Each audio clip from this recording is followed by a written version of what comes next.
What's good, everybody? Q and Cole here again. Cavaliers up 2-0. Yeah! Yeah!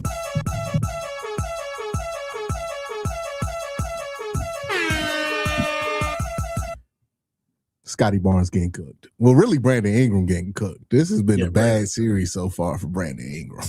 Good God, man. Good God. But he got Dean Wade looking like Ron Artest. It's crazy. Hey, bro, he got Dean Wade Dean Wade is about to earn 30 minutes in a series that he does not deserve 30 minutes in because of this performance that he's putting in. We're going to be at some point, right? If they play the Boston Celtics and we're not playing Dean Wade at that point, which is very likely, somebody's going to say, hey, let's throw Dean Wade at the problem. Look what he did to Brandon Ingram. It's just not the same thing.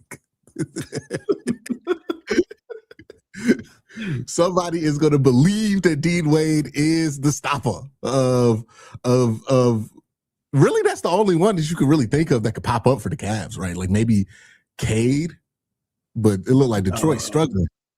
I don't know if Detroit, they play today, don't they? Huh? They playing today, right? Yeah, they played today. They lost game 1.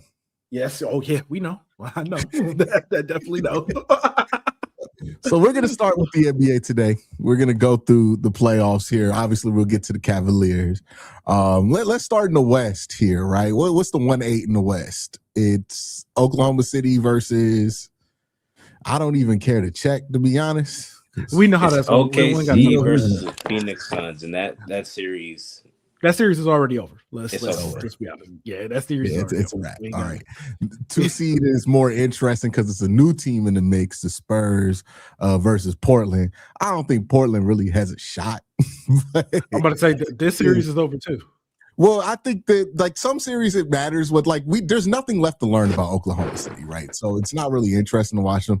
I do think there's a lot to learn about the San Antonio Spurs in terms of how they play in the playoffs and how they react to different situations. Obviously, they're going to get through this series, but I do think that makes it worth a watch because we haven't seen the Spurs with Wemby in the playoffs as this is their first time in the playoffs, right?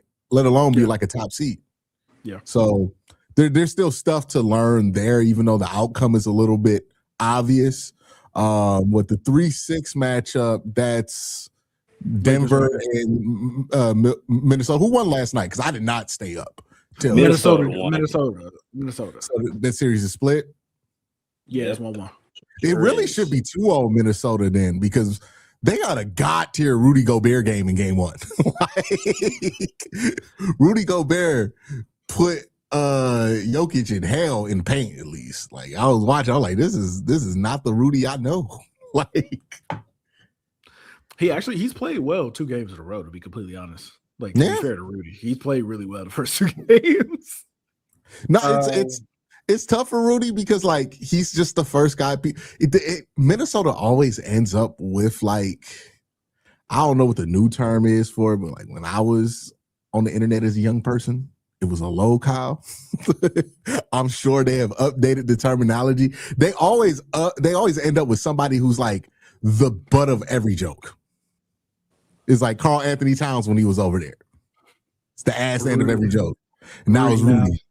Yeah.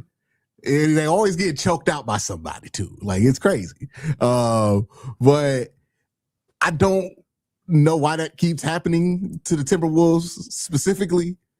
But yeah, Rudy, now that we're removed from the trade, he's a good player, He's always been a good player. Yeah, it's just you have to contend with the fact that people have valued him much, much higher in certain metrics than where he is, right? He is the perfect example of somebody who got put on a pedestal and it was the worst thing for him because all we could spend time doing is explaining why they don't belong on that pedestal.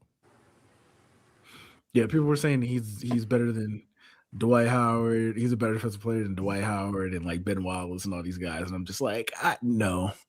He is the living embodiment. He's the living version of the argument that people had about Jokic getting that 3rd MVP before Larry Bird, before he won a championship, right? Where people were you can't get the MVP 3 times and not win a championship because it just puts you on too high of a pedestal for where you are if you haven't won.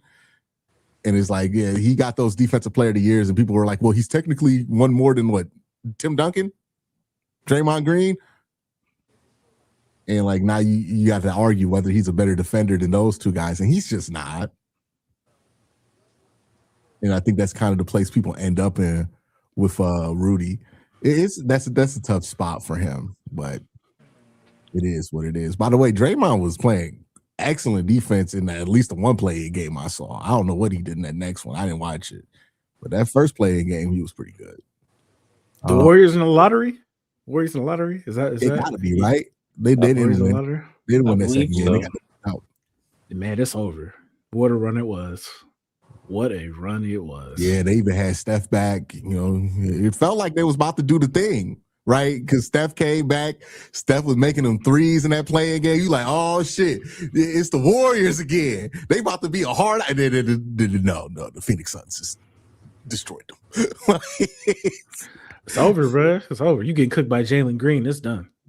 That's the funniest thing about like the play-in tournament is it ends up making like these 7 and 8 seeds like look pretty good going into those games, and then you remember they're 7 and 8 seeds and they get smacked pretty hard. I mean, the same thing happened to the Miami Heat last year where like they made that run. Everybody's like, look how tough the Heat are, and they might give the Cavs some trouble. No. You do have to put it in the context of though, like we have seen two different teams in two different conferences going from the play-in tournament to making the conference finals, and Didn't one of them actually made the finals. Butler? No, because one of those teams one of those teams was Jimmy Butler. That was the Heat. That's when they played the Nuggets in the finals. They went from the play-in to the finals. Obviously, they got smacked. Yes. And then the Lakers went from the play-in with LeBron, went from play-in to Western Conference Finals, and then they also lost to the Nuggets. I would like to make the argument that the issue isn't that they're in the play-in. The issue is that hey, they got LeBron. They got just saying, man. We seen it happen. Wasn't that like a year removed from the Lakers winning the finals? No. Was that before? What was after? That was with AD, right? Yeah, they had AD. They still had AD, but that was after they won. That was So it's like, I mean, there's a difference between a team that has that seat because of injury during the regular season. I think it was 2020. I want to say it was 2023.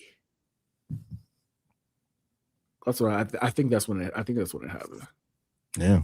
So the play-in does a good job of like pumping you up, like all these teams are going to look good, and then most of the time you remember their 8 seed. Shout out to the Magic. We'll talk about them in just a second. Lakers, Rockets. No KD in game 1. I don't think he's coming back for game 2, is he? Like, I think he might be playing. The reports were very concerning. They were very concerning, but I think he's going to play. And famously, Kevin Durant does not really like sit out in the playoffs. We'll see how it goes. The last time he had to sit out in the playoffs, it ended up being a pretty pivotal moment in his career. Yeah. So and they said he couldn't shoot, like can't shoot around. We don't see. And the Rockets team, it's funny because the Lakers have the exact opposite going on as far as like what the Rockets' problem is. The Rockets' problem, they got no go-to scores, right? They got nobody. They can't score at all. Yeah, at all. The Lakers don't have that problem. Pace slows down. If Luka gets back, it's over, right? Like it is what it is. Luka back yet? No, but he was at shoot around. He's at shoot around. He was at shoot around. I mean, like the Lakers getting a win without Luka's huge. So yeah, we just need one more. If we can just go 2-0 without Luka, give him a little more time, we good. Yeah. Were you the home team? Yeah, the Lakers are 4. Okay. So you got the Lakers so far? Man, we just need one more. Let Luka get back, let AR get back, and then we back. I gotta watch these Lakers games because I don't like staying up for the West Coast games. But I tried to stay up for that Nuggets T-Wolves game, man. I was going to sleep. It was so bad. People been texting me about Rui's haircut. Like, Been texting you about Rui's haircut? yeah, they say Rui got a bad haircut. I gotta see. He might have a bad haircut. Let me see. Rui Hachimura haircut. I don't know what they talking about. I mean, like, it's not good, but it's not like I've seen worse. Nah, Max sent me a tweet that said Austin Reeves got Lego hair. And I was just like, yeah, he because you know how like that default Legos hair, the brown. Yeah. I was like, yeah, he does have Lego hair, actually, unfortunately. He got military approved hair. Well, he could join the service today, not have to change a thing. You don't gotta worry about nothing. You ain't gotta see the barber, son. You good? He got the equivalent of the white man one, right? Like, let me get that too. Right there. You good? Just go ahead. Somebody needs to send us that, man. We got Mac. Next time you go to the barbershop, send us what your haircut chart looks like in your barbershop for research purposes. We need to see this. They got George Clooney on the board.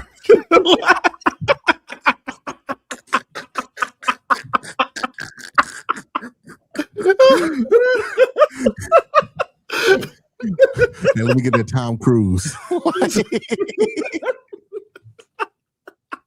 You think they got Tom Brady on there?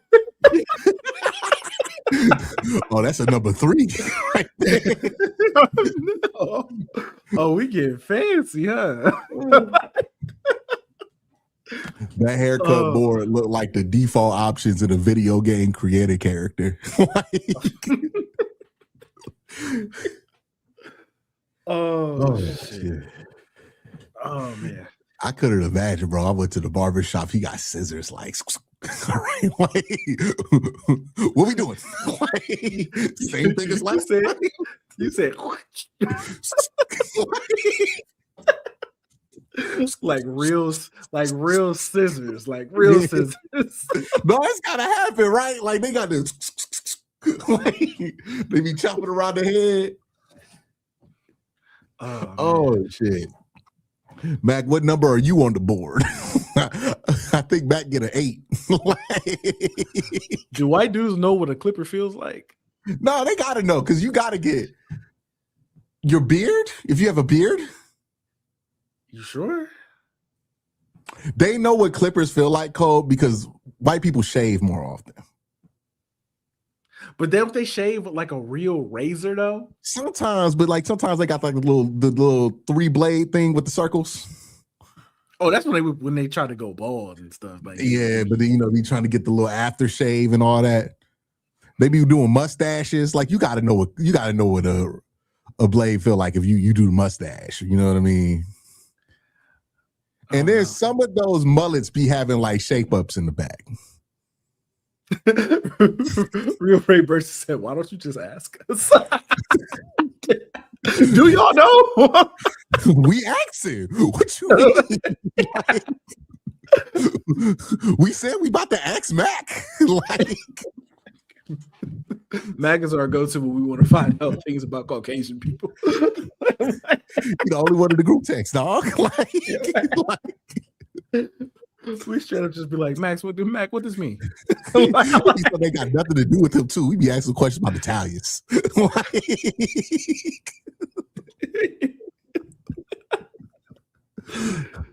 Oh man, they gotta do clippers though. They gotta do clippers, right? I imagine it, but like I wonder what the ratio is. You know how like wide receivers have like slot to wide ratios. Like, okay, yeah, he does 30% of his snaps in the slot. Like, is it a situation where they go, 70 clippers, 70 scissors, 30% clippers on the cut? I gotta know. Maybe different people have different ratios. You know what I mean? Like not Max Strus hair. Max Strus he gets scissor cuts. But like Sam Merrill hair, that requires clippers. Yeah, for sure. For sure. Yeah, there's like a taper in there. You know what I mean? That requires clippers. Old Max Strus's hair before he stopped getting haircuts. Clippers. What about Dean Wade? Dean Wade needs clippers. Yeah, Dean Wade definitely needs clippers. Dean Wade got a fade there. Now, I don't know if the NBA is a fair place to go.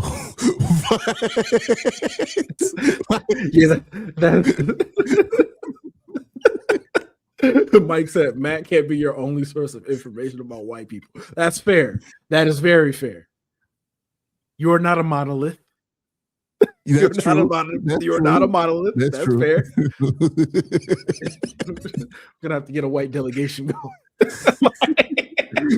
What's a fair sample size? You like 8? Like, oh man. Well, Wyatt Teller, he needed clippers for that haircut he be wearing. It depends.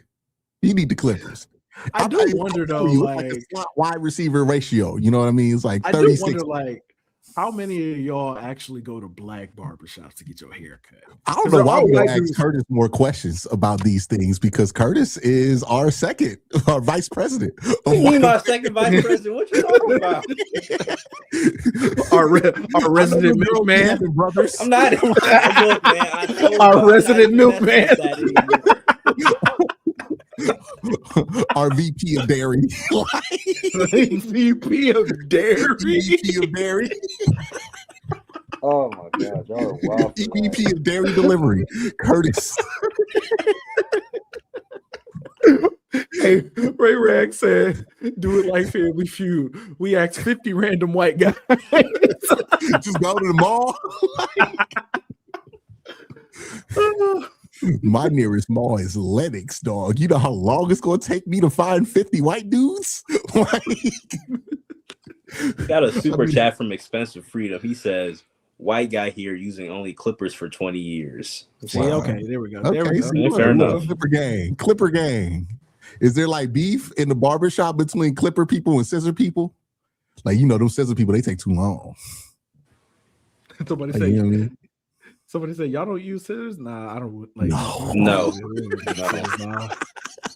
If they're using scissors, something went wrong. If you're getting your hair cut and you hear, he fucked up. or you have something like real crazy going on where he's like, nah, I just need to do this real quick. Then we go fix it. There are 2 ingredients to the black haircut. It is clippers and the nastiest fucking rubbing alcohol they can find to spray on your face after the cut. Oh, you might get the razor though. You might get the razor. Yeah, the razor. You know what I mean? If you really bought it, you know, you might get the biggin in there. You know? The Beijing. The biggin. It's biggin. Calling it the biggin is crazy. The biggin.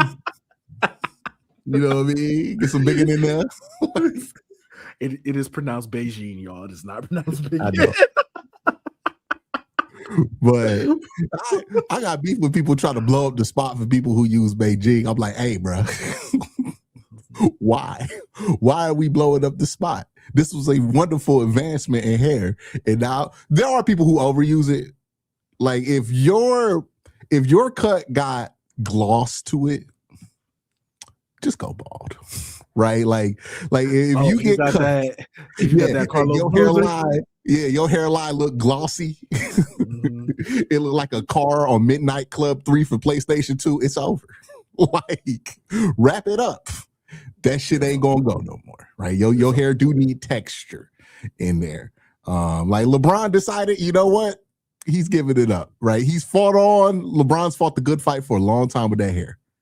And he won some battles. But you look at LeBron recently. Oh, the war is over. The war is done. He be trying to get out there with the Doc Rivers. It's time, man. It's time. Yeah. And plus, Brian, like you old, man, like you 40-something. There's no shame in going bald at 40. Like there's no shame at all. There's no shame. There's no shame. Does he bring the headband back? Nah, you can't bring the headband back. You can't bring the. He's gonna look washed with the headband. Yeah. You know, you just got to rock the baldy. You just got to. The only exception is if he comes back to Cleveland and we wear the throwbacks. Okay, because he did have it back. Yeah, because he had the headband before. So we had Bad Brown. Like, you know what I mean? Like, okay. Yeah. Now it's a special occasion. It's like that couple times the Lakers tried to bring back the short shorts. You remember that with Kobe? It was like Kobe's last year. It's like we're gonna bring back the short shorts. Like, okay. Bring back the headband. You know, it'll go viral on social media. But anyways, West, we're pretty confident about how that's going to roll out. Who do you think's the Minnesota and Denver series? Who do you think's getting out of there? That's one I'm not entirely sure who's going to win. The two series that are actually going to be interesting are Timberwolves, Nuggets. I think that could go either way. I would probably lean towards the Nuggets winning that, but it could go either way. And then Rockets, Lakers, but all of that is mainly just like injuries and who's actually going to be able to play. Yeah. I don't know with the Nuggets, man. Like, I be wanting to bet on the Nuggets because they have Jokic. They're not good defensively anymore. They're not good, man. like they can score. Don't get me wrong. They can put up points. They can get buckets. But they can't guard about how the Nuggets are kind of wasting Jokic now. I can't get there. I mean, like, if the Nuggets were better this year, he would have been in the MVP conversation. He was in the MVP conversation regardless. Like he was still in the conversation. He was like a courtesy, like you got to include him because look at his numbers, but like nobody was really taking him serious as the MVP. Like he's gonna finish second in voting for sure. Man. Who's gonna get it? What, Shai? Shai. Yeah, he's gonna get it. Yeah, that's up with it. Well, Wemby's gonna get third place. Yeah, he's gonna get third. He's already unanimous defensive player of the year, so he got something. Oh, also, I just wanted to say something about that. Evan Mobley. Thank God you got it when you got it. You will never get a chance to get that award. Oh, that defensive player of the year, it's over with, bro. That's over with. No, seize the opportunity. Listen, he did what he had to do. He got it when he could get it. He will always be former defensive player of the year, Evan Mobley. Yeah, he got it. He got it, bro. That's all you really need. Like, do you really need? Can't take it from you. You can't take it from you. They will always announce you as defensive player of the year, Evan Mobley, who can also get 22. Let's move over to the Eastern Conference. These series are a little bit more interesting. You thought Detroit could get got by the Charlotte Hornets. Are you surprised that Detroit is seemingly getting tripped up here by Orlando? No, not at all. I've made this point. Surprised I've ever seen the NBA community be about a 1 seed losing game 1. It wasn't a fluke. You see what I'm saying? It wasn't a fluke. When I thought the Hornets could get the Pistons, I thought the Hornets could get the Pistons. Like, okay, they just gonna shoot if they shoot the shit out of the ball a couple games, and like it could get tricky because Detroit can't score. So I thought that was gonna be a bad matchup for them.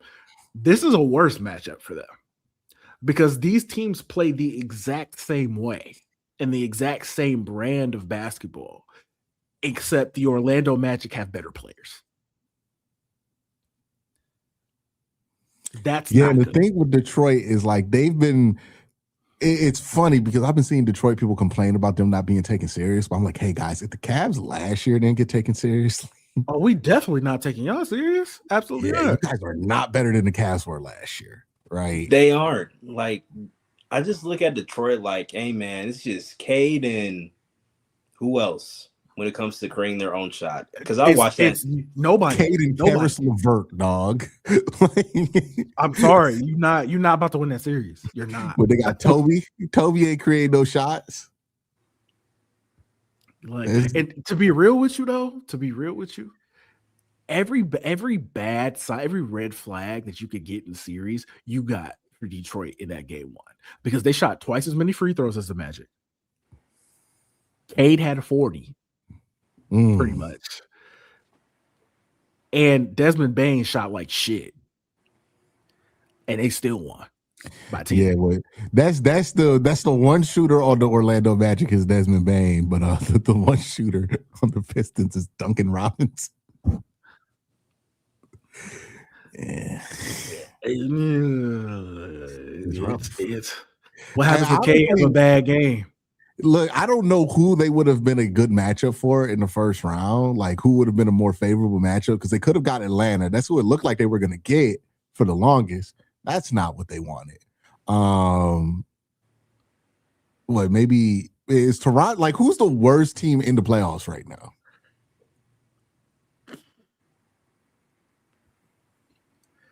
It might be Toronto.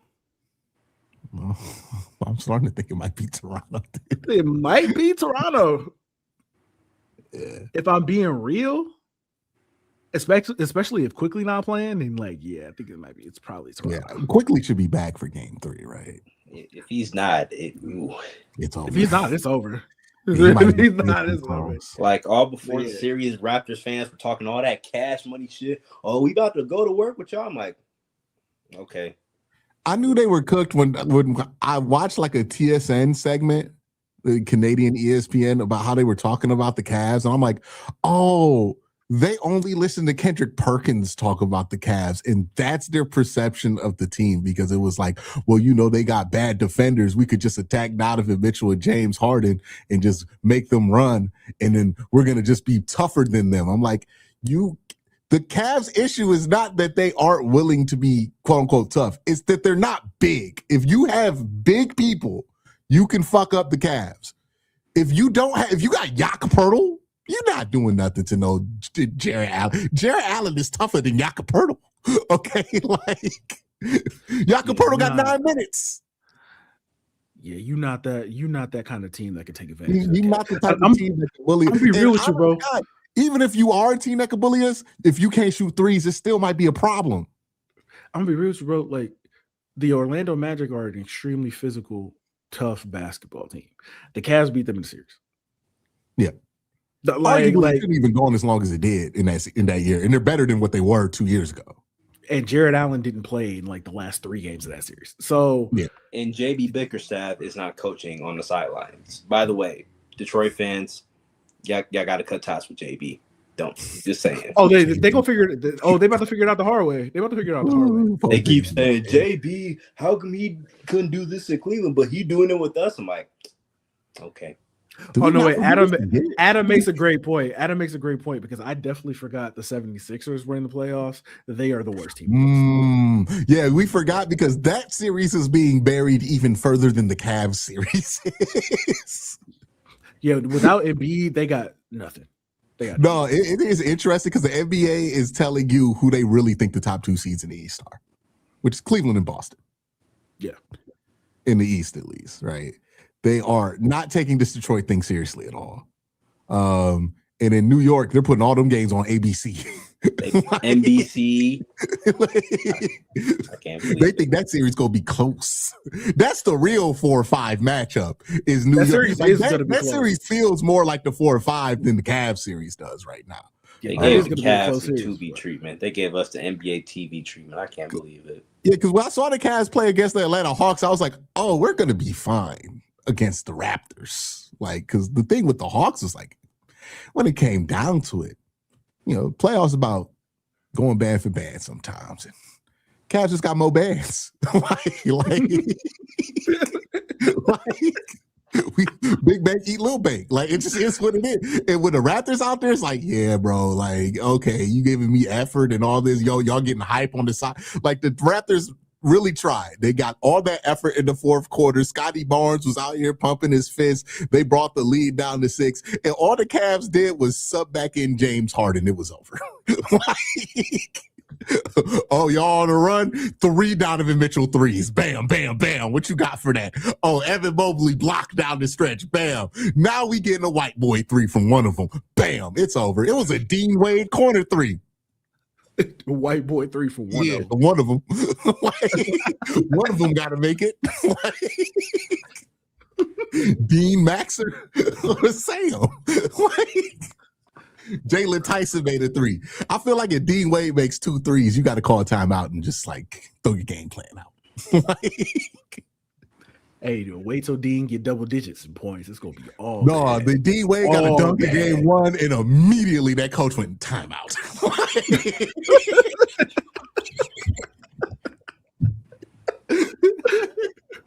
It don't matter what happened before. D Wade got a dunk.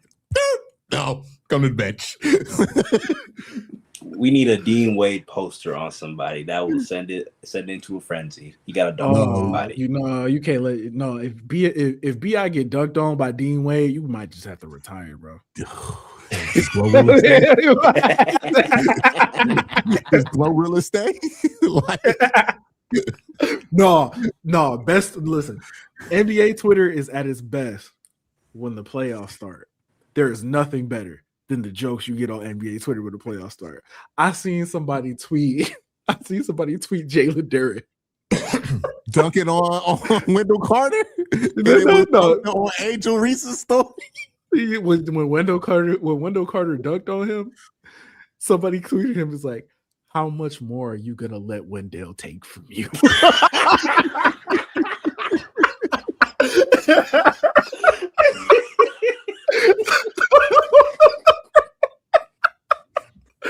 That's rough. That's rough. I was like, oh my God. That's rough. Hey, this basketball shit gets serious, bro. Somebody got to beat that dude ass. Somebody got to fight that man. I was like, oh my God. That's rough. Oh, I know he saw it too. I know he saw that tweet too because it went viral. That's rough. Oh God, that's the funniest shit I've seen on Twitter. Oh, that was hilarious. Man, Yeah. Let's talk about this Knicks Atlanta series. It took a god tier effort from CJ McCollum, and CJ almost fumbled it at the end. Like, do we want to go back all the way back 12 months ago and evaluate the decision the Knicks made to fire Tom Thibodeau, which fair enough, it had been coming for a while. But their answer to get over the hump was to hire Mike Brown. I don't know the thought process for that. I really don't. And Mike Brown did the same shit Mike Brown always do. Take terrible timeouts. in this case, not take a timeout. Yeah, he did. He took terrible timeouts all fourth quarter, and then when he had to take a timeout, he did not take a timeout. They get a golden opportunity to win the game, and you end up with Mikal Bridges. Shout out to Patrick Ewing. 1-footed, turning around, off balance. Do you practice that shot? Do you practice that? I know you don't practice that shot. That's the shot you end up with. Oh man, that was and like it wasn't a bad shot per se. I mean, when Jalen somebody if there's somebody I want to pick to take the shot at the end, it's him. To be fair, Jalen did sell on his last opportunity now, right? Like I think 40 seconds left, he blew a layup. Right, like so, it's not like Jalen Brunson is without any blame here. Like, let's be real about what happened. New York choked that fucking game away. Like, there's no way around it. You know what? I don't want to put it. I don't want to frame it that way. You know how I want to frame it? I want to frame it this way. CJ cooked that motherfucker down the stretch. That's real. They got like New York's supposed to be able to withstand a 35-point CJ game. You know what I mean? Ooh, CJ was cooking Jalen down the stretch. But then he missed both the free throws to put it away. Crazy. But you know what? That don't even matter. That don't matter because they won the game anyway. It don't matter. It don't matter because they won the game. Right. If Mikal Bridges makes that shot, nobody cares what CJ did. Yeah, it absolutely matters. It absolutely. But he did, so we don't care. It's fine. The nerve of CJ threw to run to his teammates and be like, "That's what I do." I'm like, "Nigga, you missed them last 2 foul shots. What do you mean that's what you do?" Listen, we won. When you win, you can say that. I guess. When you win, you can say that. I guess. You gotta make those foul shots, though, brother. Like, he said that post game. That's the first thing he said post game. He's like, I gotta make my free throws. you gotta make them foul. You can't be out here talking big shit. Now, I don't care how many points you score. You missed them 2 foul shots at the end, and they important. Nah, dog, I don't want to hear it. Man, listen, it's cool. Like, would Cleveland for you of hit if LeBron didn't make one of those foul shots at the end of Game 7? Yeah, it would have put the game in danger. Yeah. It would have put the game in danger. But if you still would have won, it would have been fine. He would have been looking relieved. Okay, like, oh, shit. Hey, no, but CJ was definitely talking shit post game. Somebody asked him, he was like, "Were you trying to get Jalen Brunson on the switch in the fourth quarter?" He's like, "What do you think?" He's like, "What do I think?" It's like, "Yeah, what do you think?" He's like, "Well, yeah." He's like, "Yeah." Jalen Johnson was huge in that fourth quarter too. Jalen Johnson's a very interesting player to me because he's really not somebody who creates his own shot well. But in transition, he's a monster. In transition. That reminds me of somebody from like 10 years ago. He is a monster in transition. It's almost like high tier Jeff Green. Like if he get the ball in the open court, it's over. He's dunking that. Like he's dunking that shit every time, or doing something stupidly athletic to get a bucket. Like it's insane. Yep. And in the Cavs Toronto series, here are the 2 red flags if you're a Toronto fan, and I don't know why you'd be watching this video if you're a Toronto fan, but hello. You shot 50% from 3 and lost by like a lot. like you got a 4 3-point attempt make game from fucking Scotty Barnes, and you lost effectively by 20. By the time the Cavs took everybody out, it was what, 20 points? Yeah, something like that. Yeah, you got blown out in Game 1. Now, I thought Game 2, I don't think it's closer on point differential as far as like the average throughout the game, but the Cavs didn't really relinquish the lead throughout any part of that game. And like, I'm gonna be real, I don't think the Cavs played great basketball in that one. They turned the ball over a ton. Like, they had 0 bench scoring. This was the one to get. And you ain't even come close to getting that one. That first game, Scotty played so bad. Like the box score for Scotty is not going to be indicative of how bad he played in that first game. You ain't never going to win no argument with no Scotty Barnes fans because they don't give a fuck about nothing but the box score. Okay, they don't care about nothing but the box score. He's been bad defensively in this series too. Yeah, like he is. If he didn't make those threes in Game 1, he would have had just an awful performance, specifically against Evan. Like when Evan is guarding him, he don't do shit on offense. He gets all his buckets on like Max Strus or like Jalen Tyson and guys that he can actually like body. Yeah, and, like, he talks way too much after he bodies them. Like he's like, oh, like he don't want to do that to nobody big. Yeah, like when Evan's guarding him, he don't do shit, and he also don't talk. He also don't talk. But he was clearly talking shit to Evan Mobley, and Evan had like 35 dunked on him. It's something about Scotty that make Evan like. Bro, he don't like him.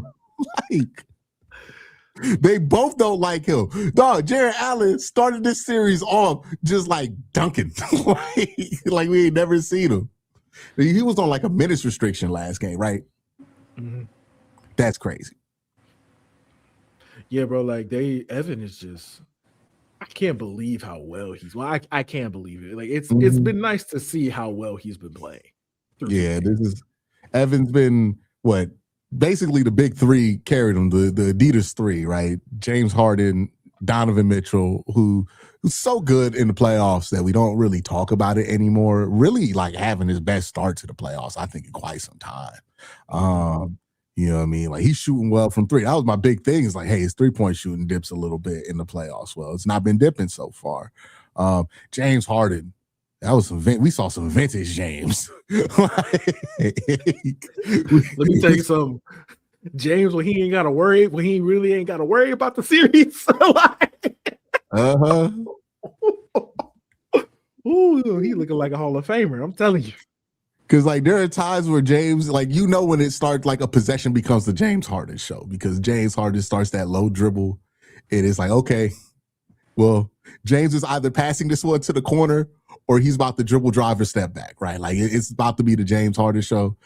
There was one where he stepped back, got fouled, almost got a 4-point play. Man, he hit game one. He hit a crazy 3 over BI. Yeah, it was nasty, bro. BI was all over him too, BI, bro. Hey man, I've been watching people hit crazy shots over BI his whole career. Bro, no, it was one where Donovan Mitchell and James Harden eyed him back to back. And then the announcer pointed it out. It was the worst. It was like, because it was like James Harden, right in Brandon Ingram's face. And then 2 minutes later, Donovan Mitchell makes a 3. He's like, they decided to rush him. He just panics. He shoots a 3 deep into deep past the line, and he cashes that 3. And then the announcer goes, right in Brandon Ingram's eye. He eyed him. I'm like, damn. Damn. I'm like, bro, I've been watching people hit shots like that on you. I remember when Dame hit a game winner on him when he was on the Lakers. I think it's the second year. I was like, he was all over Dame too. Didn't even matter. Yeah, it's like what Dame did that to Paul George too. Paul George still can't fathom it. He was like, it was a bad shot. It was a bad shot. Dave talking about it was like, I had that ball at the logo, and I just decided I'll shoot this bitch right here. I'm not going nowhere. I'm about to shoot it. And then you hear Paul George talking about it. He's like, I'm standing there. I'm waiting for him to do something. And then I start thinking, hey, I know he's not about to shoot it right here. So I jumped. I'm like, I look at the shot clock, I jumped, and then you can see, like, legitimately, that's exactly what happened. Paul George jumps before Dame shoots that 3. Like, the best defense you could have played on that shot. And it just went in, dog. Bro, sometimes it ain't shit you can do, bro. It's gotta be long. He was like, that bitch was so long that I had time to look and watch it go. Ain't shit you can do sometimes, bro. Hey, bro, it's rough. It's rough. Oh, man. But we feel pretty good about the Cavs here in this series. Do you think Detroit gets past the Magic here? I really don't. I really do not. You don't think Cade powers them through? He had 40 last game and they lost. What more can he do? Get 50? I mean, what did Durr do anything? No, he had 7 points. He had 8 points, 7 rebounds. The only person that had double figures was Tobias Harris, who had 17 points, but he shot 5 of 15. 5 of 15 from the field. Come on, man. Hey, bro, that is literally the Tobias Harris meme where it's like, hey, bro, if you need 17 and 5, Tobias gonna get you 17 and 5. And what's crazy is that the Magic won a wire to wire. They led the entire game, which was kind of crazy. They dominated. Again, the Pistons shot twice as many free throws as them, and they still lost. Yeah, and Cade had 40. So, look at it like this: what if Cade only get 20? What if he only get 20? What if he only get 25? Maybe Jalen Duren gets 10.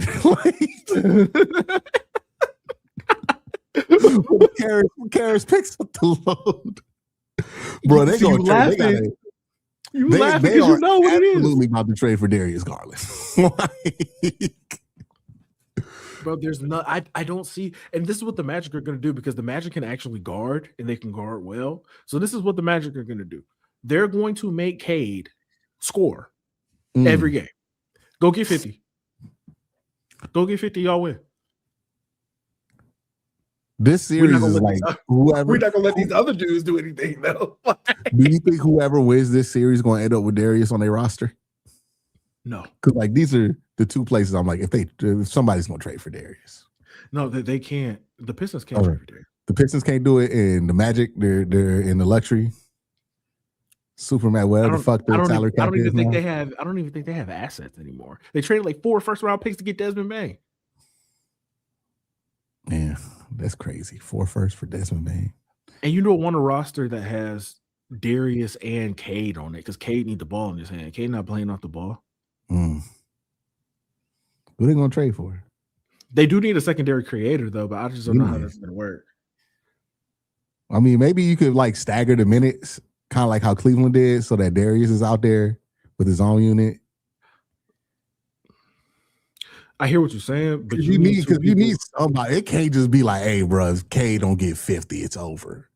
Like you need somebody who could be at you at least like 15, 20 at night. You gonna need somebody who can play with Cade that can also handle the ball. And I don't know if that guy available. Is Darius the next best option? I don't know if Darius is that guy. I don't think he's a perfect fit. I'm just saying, like, for what's available. I think Darius probably want to stay on the Clippers, to be completely honest with you. I don't think it's up to Darius. I think if you asked him, if you asked him, he'd probably be like, "No, I want to run my own show." Yeah, but he don't really. This ain't 2005 no more. They're not about to let that happen. Yeah, they're gonna figure it. They're gonna do something. They're gonna trade him for sure. They still got Kawhi to ship off too. I don't know where Kawhi is gonna go. I don't know who tries to get Kawhi at this point. Maybe send him back to the Raptors. Nah, that's not gonna help. You tell me Kawhi, you get rid of BI, you have Kawhi over there, ain't gonna help. Not this version of Kawhi. I don't think it's gonna help. You don't think so? Nah, he's still a really good player, but he's not what he was. Well, at least it would make it so like, hey, if Kawhi's really good and he's back to being Kawhi, whatever it is, then you're good. But then if Kawhi's hurt, then you're back in the lottery. Yeah, which is probably also. I want to address just something dumb I saw on Twitter. Raptors fans saying that if the Cavs had Scotty Barnes, they would be the 1 seed, and if what are they talking about? The Raptors had Evan Mobley, they would be in the lottery. I'm like, it's just not true. That's not true at all. People are so weird about Evan Mobley, man. Yeah, it's strange. It's strange. I don't know if it's like people's inability to grasp, like, hey, look, he got 28, 26 or something like that last game. I think it was 20. I want to say it was 24. Let me see. Yeah.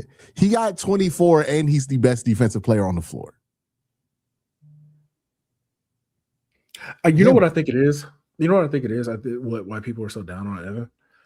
When the season started, and I tweeted this earlier, when the season started, he was struggling to create his own offense. He had 25. He had 25 last game. And like on pretty good efficiency, too. Yeah, great efficiency, 11 of 13. But when the season started, they were trying to make him create more of his own offense, especially because Darius was hurt. Mm-hmm. And he was struggling to do that, right? And I understand that people were a little bit disappointed. I was a little bit disappointed, like watching him, because like you could tell that he was clearly like struggling to do that. Mm-hmm.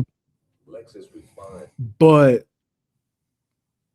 I think because he's more of a play finisher, and that's what makes him more effective, people took that as him being like that he's not good, I guess. And I don't think there's anything wrong with him being a play finisher at all, or needing somebody to put him in position to be effective. Ever since James Harden's been on the team, he's been a monster, especially like with his efficiency, the way he's scoring. Like he's been a monster, and like I don't understand why that's a bad thing for people. He's just a play finisher. Like he finishes plays. Like there's nothing wrong with that. Yeah, it's he's figured out what his game is in the NBA offensively, right? Like, yeah, I think people got carried away early with their imagination of Evan, because you do have people like Bill Simmons saying like, oh, Tim Duncan, right? Or Kevin Garnett. And it's not Tim Duncan, it's not Kevin Garnett, right? No. But what it is still very, very effective. You know what I mean? It's not like carry the offense on his back kind of player, but what he is a defensive player of the year caliber guy on one side of the ball. And then also a solid facilitator, one of the best big passers in the league, and then also a play finisher who can get you 25 to 30, get you 20 to 30 or 30 on a special night, right? Like that's super valuable. Like that's a max player right there. Yeah, the only thing they need Evan to do and to be more consistent at, he needs to get back to being more efficient from three, and mostly from the line is like really where they need him to be. Like, yeah, it's been weird from him from the line, but like if he goes back to being a 37% 3-point shooter, and if he can get back above 70% from the free throw line, like that is a great player for you to have, especially with James Harden on your team. Like that's a great player for you to have. Absolutely. Anything else about the playoffs? Trying to think, we really talk about Boston and Philly, but we don't need to. I mean, there's nothing to talk about there. Yeah, there's nothing to talk about. Nah, man. I'm just interested to see how this Pistons Magic series is going to play out. Yeah, that is. When's the last time we've seen a 1 seed not taking this seriously? Like I was gonna say, we're at least respected enough to where they were like, "Nah, they're not losing to the Heat in the first round." The Heat was a historic sweep, by the way. That was the biggest ass whooping we've ever seen in the 1-8. Historic, quite sweep. Literally the opposite of what we're now. Yeah, like we might get I don't think the Magic are gonna sweep the Pistons, but no, I wouldn't be surprised if they won the series. Well, now they got home court. Don't let them win game 2. Oh God. Don't let them win game 2. And we're going back to Orlando. It's over with. It's over with. The famous Orlando home court advantage. That Rockets Orlando crowd. About to get them. Oh, they will be Rockets if they go back to Orlando 2-0. They gonna be real loud. Orlando. All right. We want to talk about the Browns. Oh yeah, it's draft time. That's what we here to talk about. It's draft. All right, Cole, you lead the way. Should we talk about the rumors? This is the best time. This is the best time of the year because you can talk about the rumors and not even feel bad. I like. Don't nobody know. I could be right. I could be wrong. Who knows? Even the insiders be like, I don't know. That's a lie. It's the best time of the year in NFL, man. It's the best time of the year. This is when Cole subscribes to Dov Kleiman. Maybe he's right. It's Ricky. It's Ricky. Oh. No, don't get Curtis off, man. No, don't say Curtis off. Respect my goat. But anyway. Yeah, fuck that dog, man. Nah, man, but it feels like Adam said, "Can we make fun of the Bengals?" I don't got a hot take. I don't think that trade was that bad. I don't think it was that bad. I don't think it was that bad. It's just I don't think he was the missing piece on a defense that was already flawed to begin with.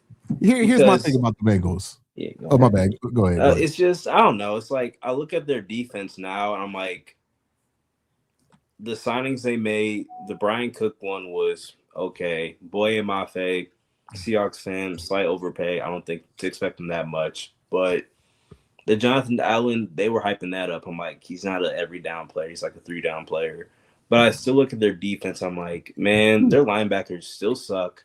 Their cornerbacks outside of DJ Turner don't give me a ton of confidence, and they lack depth.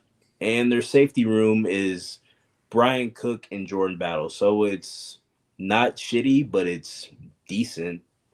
But giving up a 10th for Dexter Lawrence, I thought he would go for a second, but a 10th and thinking that he's the missing piece of your defense, I'm like, I don't know, man. Maybe it works out, maybe it doesn't. But Joe Shiesty putting pressure on him now instead of doing it earlier. Worse than they were last year. I'll say this. Dexter Lawrence is probably one of the 4 best defensive tackles in football.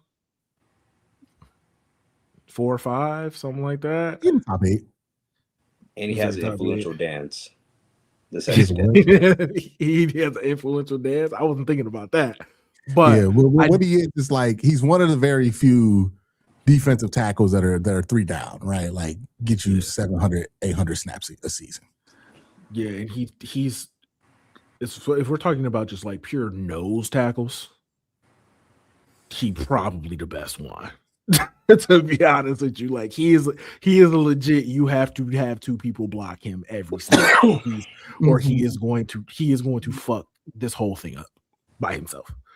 I do think that he's going to help their defense a lot, especially his like that defensive line. I think he's one of those guys who can make everybody else around him better because of the attention that he commands by himself. So not to the level of Miles, but like somewhat similar, where you know that like he's going to get extra attention, so it makes everybody else's job easier. Yeah. I think too, like I think the play here for Cincinnati is they drafted Shamar Stewart. They spent 2 day 2 picks last year on 2 linebackers, and they're hoping that Dexter Lawrence, his presence and the attention he takes up on the defensive line, can elevate their play, their development, right? So you can get better play out of Shamar. You can get better play out your linebackers. And like if you look at Cincinnati, like they've been a different defense since they've lost DJ Reader, even with Trey Henderson being there. Like he was getting sacks, but that defense still had a big hole up the middle without a presence like DJ Reader there. Obviously it's a different defense than it was when DJ was there, and there was the Anarumu system. Now it's more of a react front line that they have up there. So it's like a different job being asked of these guys up front. My thing is this. One, here's what we know about Cincinnati. They're terrible at drafting, and I think they're quite aware of this. Like, they're not good at drafting. They're pretty bad at it. So it's the number 10 pick, but like, what were the odds that the Bengals were going to draft somebody good with that number 10 pick? Like, what were the odds that Duke Tobin was going to take somebody better for the next 3 years than Dexter Lawrence with that number 10 pick? Especially considering that it's rumored that they were going to take Peter Woods at 10. I've been telling people for months, I'm like, look, the Bengals are primed to do something silly.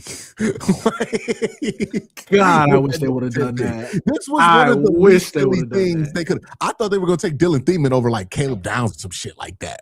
Like, the Bengals are bad at drafting. They are. That is, everybody knows this about them.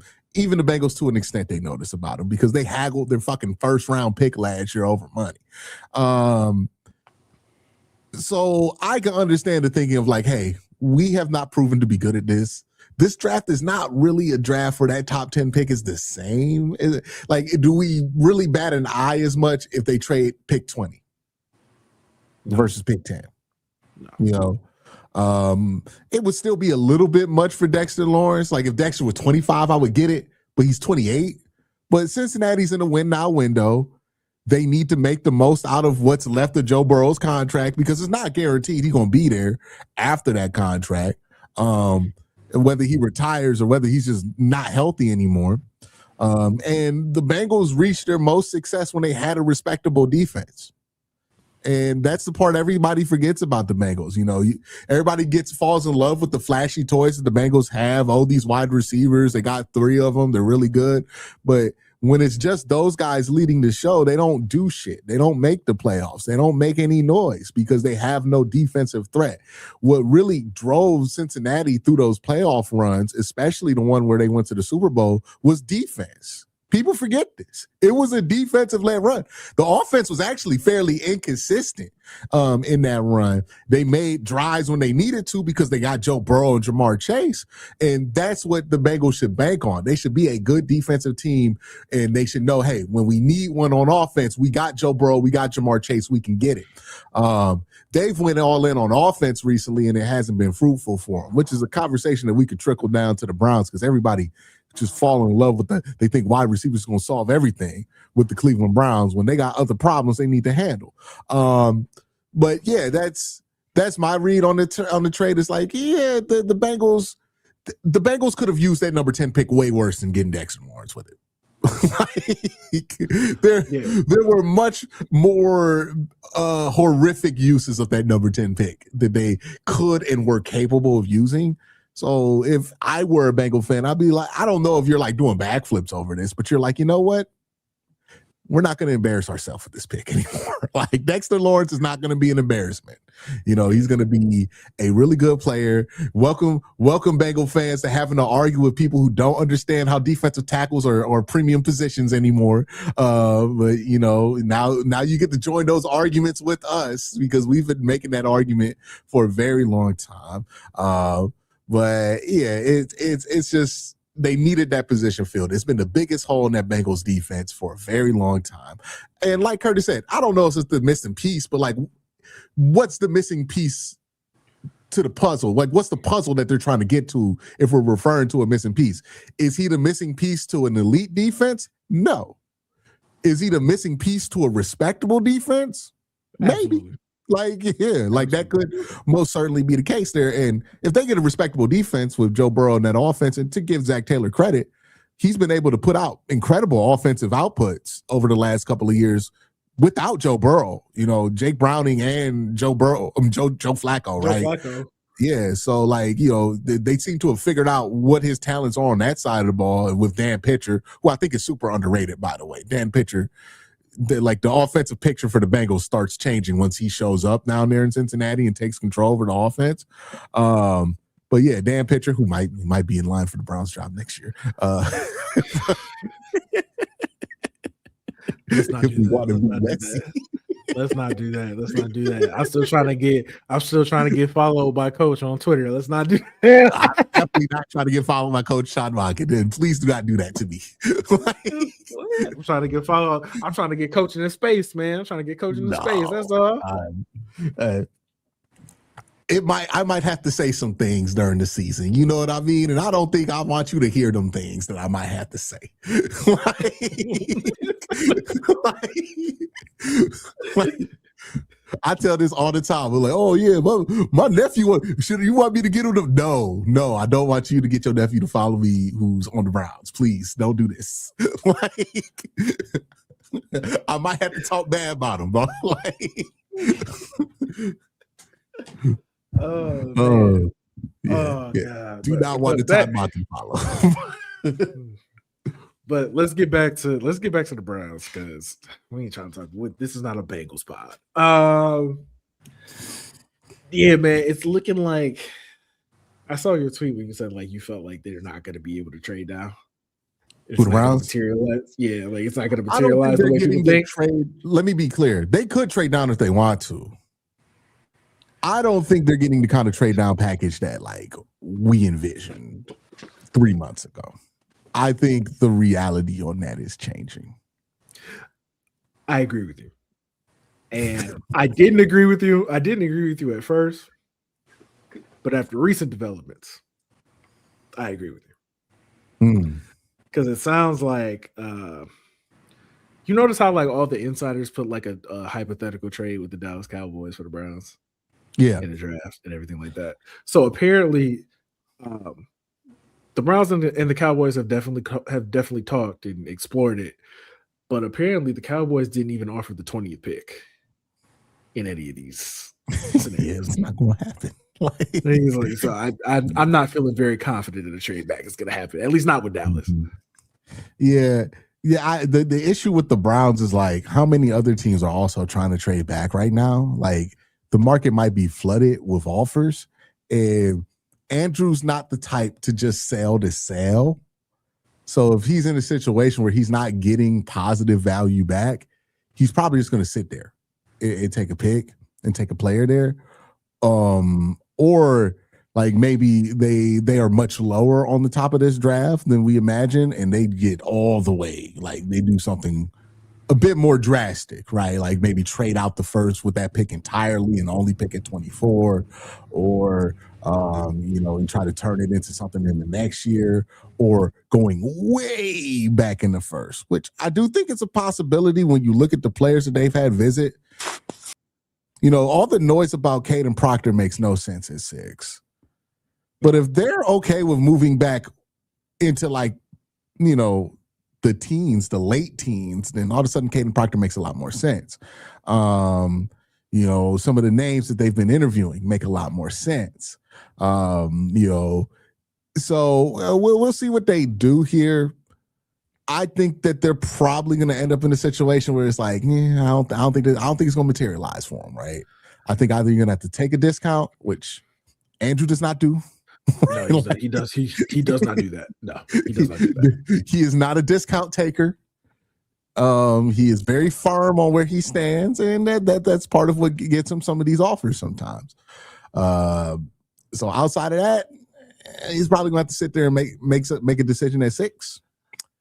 I got yelled at on Twitter because I was watching Monroe Freeling tape, Curtis, come back on screen, man, because I need to share this experience with you as well. See, I was just out there watching some tape, having a good ass time. Sometimes you watch tape and you tweet, right? Like that's part of the fun of watching the tape. You start watching the tape, you start tweeting. I tweeted out, I'm watching that Monroe Freeling tape. I'm like, man, I'm having a good time watching this tape. You know what, man? The more I watch this tape, the more I can understand why the Browns would take him at 6. Boy, did that piss people off. Okay. What they call you, Q? What was they calling you? No, they didn't do that now. They ain't do that. But boy, they got mad about it. He doesn't care. I'm hearing the craziest shit. Somebody said Quincy wants them to take a left tackle early because he wants to sabotage Shador. Let me go find these quotes. Bro, it got so ridiculous. Somebody DM'd me. Somebody in prominent in the Brown space DM'd me. It was like, yo, they're crazy. Like, they're acting crazy about this, dog. Like, I got yelled, you don't want to watch. I'm like, we have pick 24 and 39. Just we could do wide receiver there. I'm gonna read some. I'm gonna read some of these quotes because oh my god! And we wonder why the Browns never scored. Just pass on your choice of top playmakers for a mid left tackle and select the wide receiver from leftover scraps. Are we under the impression that a left tackle cannot be a playmaker? Oh my god! 51 comments. Ray got so mad at me about this. All I was like saying was like, yeah, Monroe's good. And then like everybody defaults to Monroe being mid. And I'm like, I don't know where this assumption came from. I don't watch his tape and think, hey man, his outcome is mid. Like, oh man. Yeah, man. These people are crazy. And you know what, Cole? Cole and Curtis, y'all part of the reason why it's crazy. Because you know what? This ain't the Shador rights that is mad at me right now. Man, fuck them. I don't care. These y'all squad. Yeah, this your fam mad at me about that. You don't like Carnell Tate? You don't like Carnell Tate? Do you not like Carnell Tate? I like Carnell Tate. I just want to get a tackle. Okay, like it's a left tackle there. I'm watching Monroe Freeling run around, and I'm like, he certainly needs to work on his run blocking. But boy, the potential is really strong there for him to be really good in the run block. And I'm like, I see somebody who might make an all-pro team at left tackle. I'm like, yeah, I want that. Like, you know, we can handle wide receiver later. Oh boy. Oh boy. Bro, it's like you would think that this is fucking Randy Moss that we are passing on at wide receiver, bro. Like, this is insane. If this were Jamar Chase, I would take him. But guys, it's Carnell Tate. His high for targets in the game last year was fucking 10. Like, what are we doing? When did he become Megatron? What the fuck? They really made you mad, huh? Bruh. I'm just saying, I like Carnell Tate too. I think he makes more sense on the team with the quarterback. Anybody who's watched Carnell Tate's tape, obvious why I would say that, right? Like, Curtis, is that a hard statement to understand? It's not. It is a very obvious statement. Look at how he wins. Look at where he wins. His athletic profile. You're just hedging. Okay, bro. All right. My bad for having a conversation on the internet. I just want Cardinal Tate to go somewhere where he'll be successful with a good quarterback. That's all I want. By the way, he going to Baltimore. I just need him to go to Baltimore. You're just hedging. Why don't you believe in Shador? Okay, guys.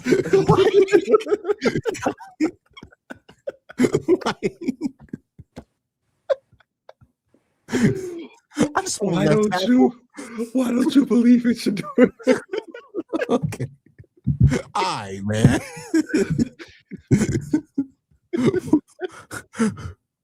You would think a left tackle doesn't play on offense, bro. I just watched fucking Tony Rizzo this morning do one of his little fucking baby, like his little temper tantrums.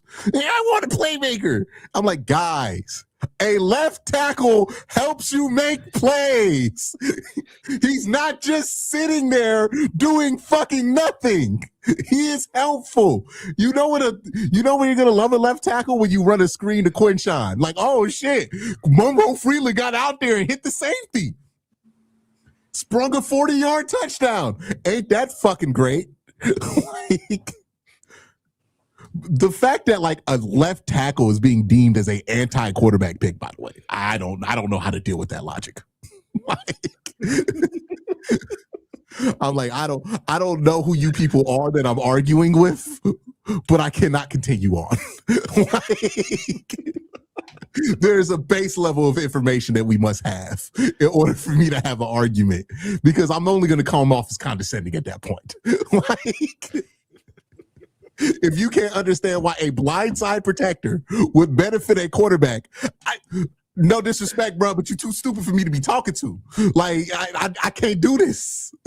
Like, I can't fucking do this.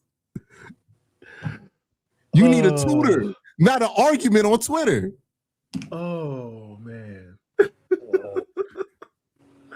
Trying to sabotage Shador because I want a left tackle. I'm tired, man. They complain about the offensive line being ass. When we try to fix the offensive line, we got to get a receiver. Levinson going out there. We trying to be one play away from KT playing left tackle again.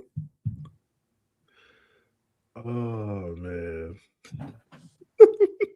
what are we doing? So y'all hate Carnell, huh? So y'all just hate Carnell. I just want Carnell to play on a team when he has a quarterback that actually knows what he's doing. Don't hate Carnell, which is why I don't think the Browns should take him. Okay, y'all trying to put Carnell in hell, dog.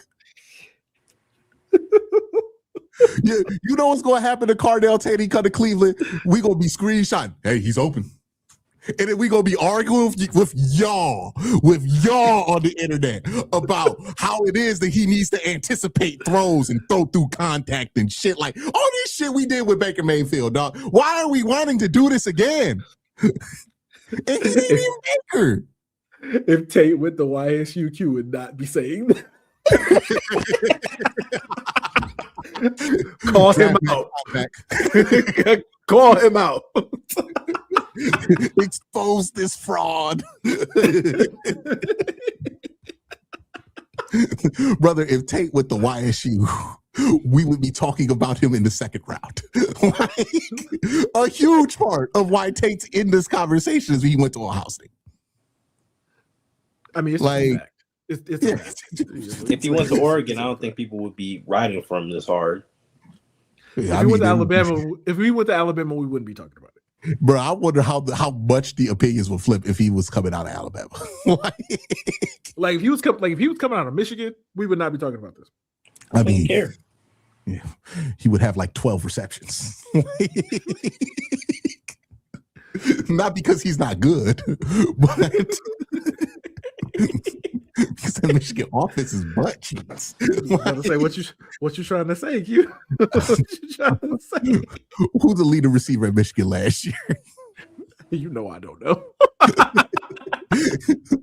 Well, you know what the crazy part is? I think I do know, but I don't know if it's right though. Exactly. I bet it's like 600 yards. Okay, or a tight end. Like, I was about to say it's probably tight end. Yeah. Being real, it's probably tight end. but there's just so many things. It's like, one, if the Browns get like the 13th pick next year, do you think it's possible that we can get a prospect equal to or better than the quality of what's Yes. available to us at 6 this year? Yes. I strongly believe that that could be the case. Number 2 question. Everybody's thinking about 2026 for this pick, right? The first year of impact. But the reality is the Browns care less about this year's impact and more about the impact over the aggregate of 5 years when they're taking somebody in the first round, as they should. And the reality is for the 2026 impact, it's not going to be that much because this quarterback room that they're trotting back out there It's terrible. combined for 2,800 yards passing last year. Yeah, it's awful. I was being generous when I was talking about this with JP. I was like, generous guess, 3,500 yards. That's a huge that's 700 more yards. That's like 600 yards a receiver. Okay? like once you factor in Harold Fannis touches, the running backs, all that, there's not that much demand for production at the wide receiver room. And I know people are like, well, you're just assuming that he's going to be bad, but if we get him a wide receiver, he's going to be better because Odell made Baker so much better. Right? Like the assumption that like, hey, my quarterback stinks because we don't have good wide receivers is the thing that should affect your quarterback's ability to play is the offensive line. He should be able to figure out wide receivers if he's good. Because the whole point of playing quarterback is making the right decision so that you just beat the coverage. Right? Like that's why Tom Brady can go out there with mediocre wide receivers and win, because he knows where to look for to find guys who are going to be open based on the design of the play, based on what the defense is in. You don't need elite wide receivers for that. You know, you need better wide receivers than they had last year. And I'm not advocating that they do nothing at wide receiver, but you know, they don't gotta like trade for prime Larry Fitzgerald just so Shador can be above 500 in touchdown to interception ratio. Like, and at some point, right, if we address the offensive line, if we get Shador, all these wide receivers, do we have to weekend at Bernie's a quarterback together? I don't get this philosophy. Like, he needs wide receivers. Like, at what point does it matter that we have him? We did this with Baker Mayfield. Right? We complained about the offensive line. Oh, he don't got the offensive line. He ain't got the receivers. Then we got him Odell Beckham. Well, he's not the right type of receiver for Baker Mayfield. Okay, so we're gonna weekend at Bernie's him to a second round playoff loss. Like, what are we doing there? You know? If Shador has a good offensive line, that's enough to know if he could play or not. You know, obviously you want to add some weapons at wide receiver, but you want to just give him a fair offensive line to see if he can get the ball out, find where he needs to find. You can evaluate off of that. The same with Deshaun Watson if he ever steps out on there as well. But this idea that like the only way to fix your offense is to throw wide receivers at the problem is ludicrous. Like, it very rarely is the solve to your problems. And I've been on this train for a while. I think wide receiver is the most overvalued position in football. Like, I feel the way about wide receivers that analytics people, shout out to my analytics people, feel about running backs. I feel like we overrating these motherfuckers. Okay? Like, I feel like they are extremely overvalued at this point. But that's not even going into it. If I thought Carnell Tate was a elite prospect as a wide receiver, I would be all for it. But the reality is nobody believes that. Like, even the people pushing for it don't believe that he's an elite prospect as a wide receiver. And also, if we're bitching and moaning about playmakers on offense, why aren't we advocating for Mekhi Lemon?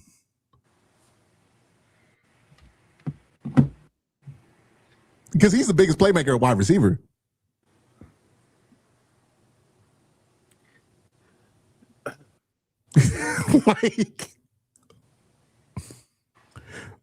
like people will be like, I want a playmaker. I'll be like, okay, we can get Mekhi Lemon. No, I want Tate. Okay, you just want Cornell Tate, dog, because he wear the colors you like, and he wore the jersey you like, and you like Ohio State, and you want him. You know what I mean? It's exhausting. I'm glad you got that out. It felt like that was on your heart. You need to debate. You need to debate. Get that off. I'm not the only one, by the way. This is what I'll say. Like, yo. This is what I'll say about the situation. I'm not going to be upset if they pass on Cardinal Tate. He didn't even really test. And I believe they passed on Tet or didn't feel comfortable taking Tet at 5 because of the lack of testing that was there. And they didn't feel comfortable taking him that high. So I doubt they're going to be willing to take Cardinal Tate that high. And I think Tet is better than Cardinal Tate. If you're just comparing him to the other Ohio State wide receiving prospects, and I've been saying this for months, it doesn't make sense to take him at 6 because he's not better than pretty much any of them dudes as a prospect. That's not a knock to him. He just was playing behind one of the best receivers we've seen in Jeremiah Smith. Unfortunately for Cornell Tate, he is one of the best prospects in a class where the top end is not that great. Yeah. So we talked about this earlier. That means he gets put on a pedestal where it's like, hey guys, no, not there, right? Because a lot of these fans are just like, we need wide receiver. I want wide receiver. Who's the best guy? Everybody's saying Cornell Tate. And they're going, we need to get the best wide receiver here, thinking that that's going to be a prospect on caliber with Ted McMillan, with some of these other guys who have come out. But the reality is that he is a step below that caliber of wide receiver. He's a fine mid to late first round prospect at wide receiver. But I also think that most of the other wide receivers we've been talking about in that same bag, right? Like you can make the argument for Jordan Tyson if you're not worried about the injuries. He might be a top 10 guy for you. Mekhi Lemon, probably in that mid to late first round conversation. Cornell Tate in a better draft class with a better top end, probably in that mid to late first round conversation. Same as like, if Chris Bell, all this stuff, right? Like they're in a similar bag. So the difference between the 3 wide receivers we've been talking about at the top and the other wide receivers that are in that first round conversation, I don't think there's a big difference there. We're all saying the same thing about all of these guys, which is maybe might be a low tier 1, but definitely a number 2. Yeah, and like even the guys that I like, everybody knows I like Casey. Like I think Casey's going to be really, really, really, really good. If he's there at 24, I think you run the card up. But before then, no. Yeah, and it's like the upside of KC that different than the upside of Cornell Tate. Yeah. If we're talking about potential and what somebody could be like in 3, 4, 5 years, and we know this is how the Browns are thinking about these things. Mm-hmm. I think KC is probably the one that you're like, okay, yeah, let's get him. And then, like, if we make it about a floor argument, right? The issue with the Browns is that there is no floor that exists for wide receivers when your quarterback room is what it is. Yeah, right. There is no floor. floor. If you do not have an established quarterback room, your floor is hell at wide receiver. I mean, Marvin Harrison was supposed to have the highest floor of any prospect come out. He goes to Arizona at the wrong time when they're in the middle of quarterback turmoil. Kyler Murray getting hurt. They play Clayton Tune, all this. They don't know what to fucking do at quarterback. And then they play Jacoby Brissett for most of the season. And the production has been what it's been for Marvin Harrison Jr. And it's like, we're assuming there's a floor. What puts a floor on quarterback play? I mean, what puts a floor on wide receiver play is quarterback play. If you don't have that, it's very easy for a wide receiver with a shitty quarterback to not get production. I mean, we saw with Jerry Jeudy last year. It's like he was a 1,200-yard guy. The next year, he's 600 yards. It's going to be like that. So it's like, I'm not moved by a floor argument for a wide receiver 14 that doesn't have a quarterback. If we had Joe Burrow, maybe I'd be hearing y'all about wide receiver and Cornell Tate and all that, because I think Cornell Tate can be worth it to a team with the quarterback, right? We talked about it. If he goes to Washington, that's probably going to be pretty good. Like, that's probably going to work out. That's exactly what Washington needs, and that's exactly what he does well. Or put him in Baltimore. Just saying. Yeah. It's funny when it's convenient, people remember this, but it's like fits matter in the draft. Yeah. 100%. And, you know, like the fit for Carnell Tate might not make sense for the Browns, but it's like the fit that does make sense for the Browns. It's probably Mekhi Lemon, probably Casey Concepcion, those kind of receivers who have a really low barrier of entry to access their skill set, right? Like if you just need to get the ball in KC's hand, right? The same thing with Mekhi Lemon. Those are guys. Just want to point this out. If we're talking about receivers who are used to playing with horrible quarterbacks and still producing, KC's probably the guy you want. It's a lie. Boy, that boy never claiming that one again, is he? Huh? Never claiming that one. All this shit he come out and poke his chest. Yeah, I said that 3 weeks ago. He don't ever come back about that one. He'll never come back about Marcel Reed. He was on that one for months. Yeah. Like if you want to get a receiver who has proven that he can be productive no matter who is throwing him the football, that is Casey Concepcion. that is the guy. That is the guy you take. That's the guy you take. Hey man, Jordan Maeva was just throwing Mekhi Lemon anything. Everything. Hey,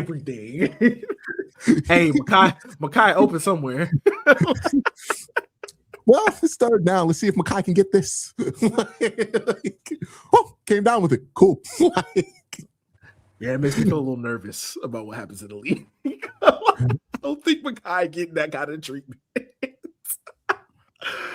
Man. So yeah, Casey at 24 would make sense to me. Have you heard about any players the Browns like? Because there's two names that have come up in particular. Well, everybody, I don't buy it, but like the whole noise around Caden Proctor. No, I don't buy that at all. I don't buy that. Me neither. From what I've been hearing, Detroit likes him a lot, and Philly likes him a lot. That's what I know. Yeah, I don't think the Proctor thing is. I don't think that's real. But the two players I've heard that they like a lot, and I think a lot more than people realize. Oh, McNeil Warren. McNeil Warren is the one that I think most people know at this point. I think he's going to end up. I think he's going to end up in Cleveland for sure. Now, if not at 24, then at 39. If he's there at 39, I think they're going to take him. Mm-hmm. The one that I've heard recently that I thought was interesting was King and Sadiq, the tight end for Oregon. I posed this question to somebody, and I asked, I'm like, hey, I wonder if he considers double dipping a receiving tight end. You look at who's running the offense now too. I mean, like, I know it's not Kevin Stefanski anymore, but a lot of 12P in Baltimore, right? You know, they ran Isaiah Likely out there with Mark Andrews. I could see them being interested in the Stowers, Oscar Delt, you know, maybe a Sadiq if they trade back. I think they have a lot of comfort. Like if the Browns trade back, I don't think they're going to be able to, but if the Browns trade back, I think they have a lot of comfort with a lot of different outcomes in the teams that people might not have mocked to them. Now, I have a question for everybody on this panel, Curtis, you too. Let's think about our team's rivals and who you don't want them to get. I'll start with Pittsburgh. Absolutely do not need them getting Mekhi Lemon. That shit will be Hines Ward all over again. That would be a perfect fit for them. That would be a perfect fit for them. That would be that wide receiver room would be, I don't know if zesty is a word, but unhinged to a degree. I don't know. Hey, bro, it's Pittsburgh's wide receiver room. I mean, like, does it not match? It needs to be unhinged. If Mekhi Lemon unlocks his full potential, it's gonna be the same place where Antonio Brown did. Easily he could become not easily, but like if he has the ability to break the ceiling on what people think he could become, like it would look like Antonio Brown. Yeah. Yeah, I can see that. I can see that for sure. Antonio Brown used to tear up Joe Hayden. He used to just tear up the Browns. You hear Joe Hayden talk about why he went to Pittsburgh. He was like, I got to come Antonio Brown. Like, he knew it too. Oh man, I'm trying to think who else I don't want them to get. From Pittsburgh. Yeah. If they got Casey Concepcion, that's what they need. They need some speed. They just got dudes who can catch the 50-50 balls, but no one that can separate and generate explosives like consistently. You know what receiver I think they're gonna get? You know who I think they're gonna get? Dude from Indiana. Omar Cooper, if he's there. If he's there, I think that's who they try to get. I just can't get on the Omar Cooper train. I was on the Omar Cooper over Sage Surratt train. But then that train rolled all the way into into like the mid first. I'm like, I want to get off this train. In a normal draft, in a better draft, he would be a second round pick for sure. I think he was this draft. He's a first second to third round pick. I think is where he probably ends up. I would love to know where his career ends up if he doesn't play with Mendoza last year. And like, we'll never know. Part of what's pushing him up the board is he has that incredible catch versus Penn State. Hey, that catch was hard. Though. It was nasty. That catch was nasty. Let me get out of my seat. Hey. That catch was nasty. Hey, bro. I was worried I was gonna have to spend that Saturday arguing with people about Mendoza until that catch happened. Then it turned into victory time on the timeline all of a sudden. That was a fun season. Trying to think who else is like what I think is good that I would not want. Do you think the Ravens would? Do you think the Ravens would do Sadiq? Do you think they would go Sadiq? No, I definitely don't want the Ravens in day 2 getting their hands on Kalen Rutledge. Oh shit! Oh, they do need him though. Yeah. They do need him though. That's Kevin Zeitler 2.0. Hey, do you think they would take Vega first round?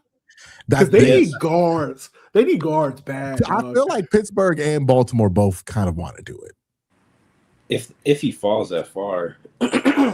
Yeah. Where the Ravens are picking 14th, right? Yes. Yeah. He should still be there. Vegas should still be there at 14. He should still be there at 14. I think he might be the best offensive lineman in the draft, to be honest with you. It depends, like where Fano goes. Hey, hearing the Browns do like Fano though, so we'll see. I'm not hearing great things about who the Browns like at offensive line. It's making me quite nervous. Like, I'm be honest. Like, the names I'm hearing are like Caden Proctor and Spencer Fano, and it's like I don't hate Spencer Fano, but if we're talking about a solution at tackle, yeah, I don't like that. I've heard Freeling, I've heard Malinoa, I've heard Fano, I don't believe the Proctor stuff. Yeah. I'll tell you, I wouldn't be surprised if they take Freeling. It seems like almost every team is out of the Lomu in the first round conversation. Yeah. And I think it's because they all at the same time discovered his tape versus Texas Tech. Have you seen that? No, I have not. It's a dude, number 9 on Texas Tech, skinny guy, whipped his ass all game. All game. Whipped his ass. Whoo. Yeah. That was bad for Lomu. Yeah, I don't think the Browns are taking Lomu at all. I don't. It was so bad. I was watching like Spencer Fano, David Bailey tape, and I'm like, what the fuck is going on the other side? And y'all turn it down over there. Like, you know, you looking like, oh, he getting his ass beat. I'm gonna be real, man. I think they're gonna piss people off, and I think they're gonna end up taking Freeling at 6. Why should that should piss people off? But yeah, I agree with you. It's going to piss me off. We talked about how the offensive line ass. Now all of a sudden they want to invest. Oh no, okay, gotta do it's that. not going to piss us off. But it's going to piss. It's It's not going to piss off us. It's going to piss people off though when they take him. It's going to piss off Tony Rizzo. It's going to piss off the Ultimate Cleveland Sports Show. It's going to piss off guys on Twitter you frequently argue with. The Buffalo man. And it's funny too, because one of the arguments is we should have took Membu. It's like, I always say that. I was like, y'all wanted to take Membu over Mason, but now we want to take Monroe Freeling, and nobody wants to do it. I'm getting cited positional value to justify wide receiver over offensive tackle. That's not how that works. Hey man, the Raiders wanted to take Membu over Genti, from what I was told. They should have. The Raiders. From a G15 classified source, he told me the Raiders preferred Membu over Genti, and the reason why it didn't happen is because, well, yeah. Is that why you tweeted what you tweeted earlier? About what? What today? Rebuilds aren't that hard when ownership get the fuck out the way. No, it was a while ago when I tweeted about that. I must have had it on For You mode or some shit like that. I'm so over Twitter, man. This app is so ass. It's like, why do I have a For You for it? No, it's bad, bro. It's bad. Yeah, the quality of argument, like, make the app more better. Y'all already know the answer. What? Get rid of John Rivers. I'm just saying. Man, I thought you was going to actually suggest something tangible to make the app better. There are other ways. There are multiple ways I could improve the quality of Twitter. Multiple ways.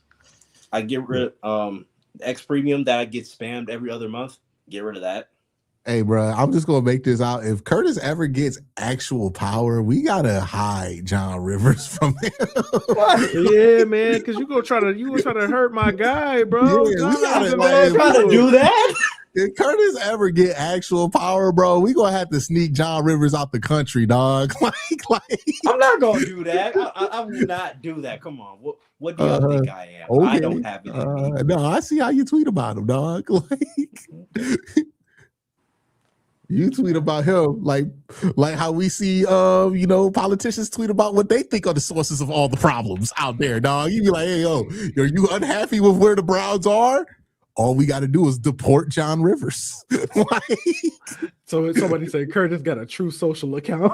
I ain't that bold. The radical John Rivers.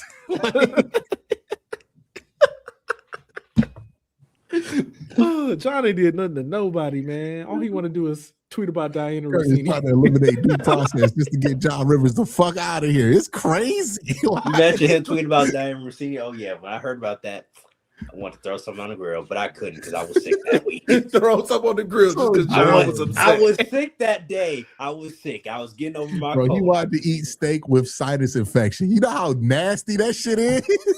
Like, he was going to overcome that pain just to enjoy the salt that John Rivers had that day. Instead, I just drank some water.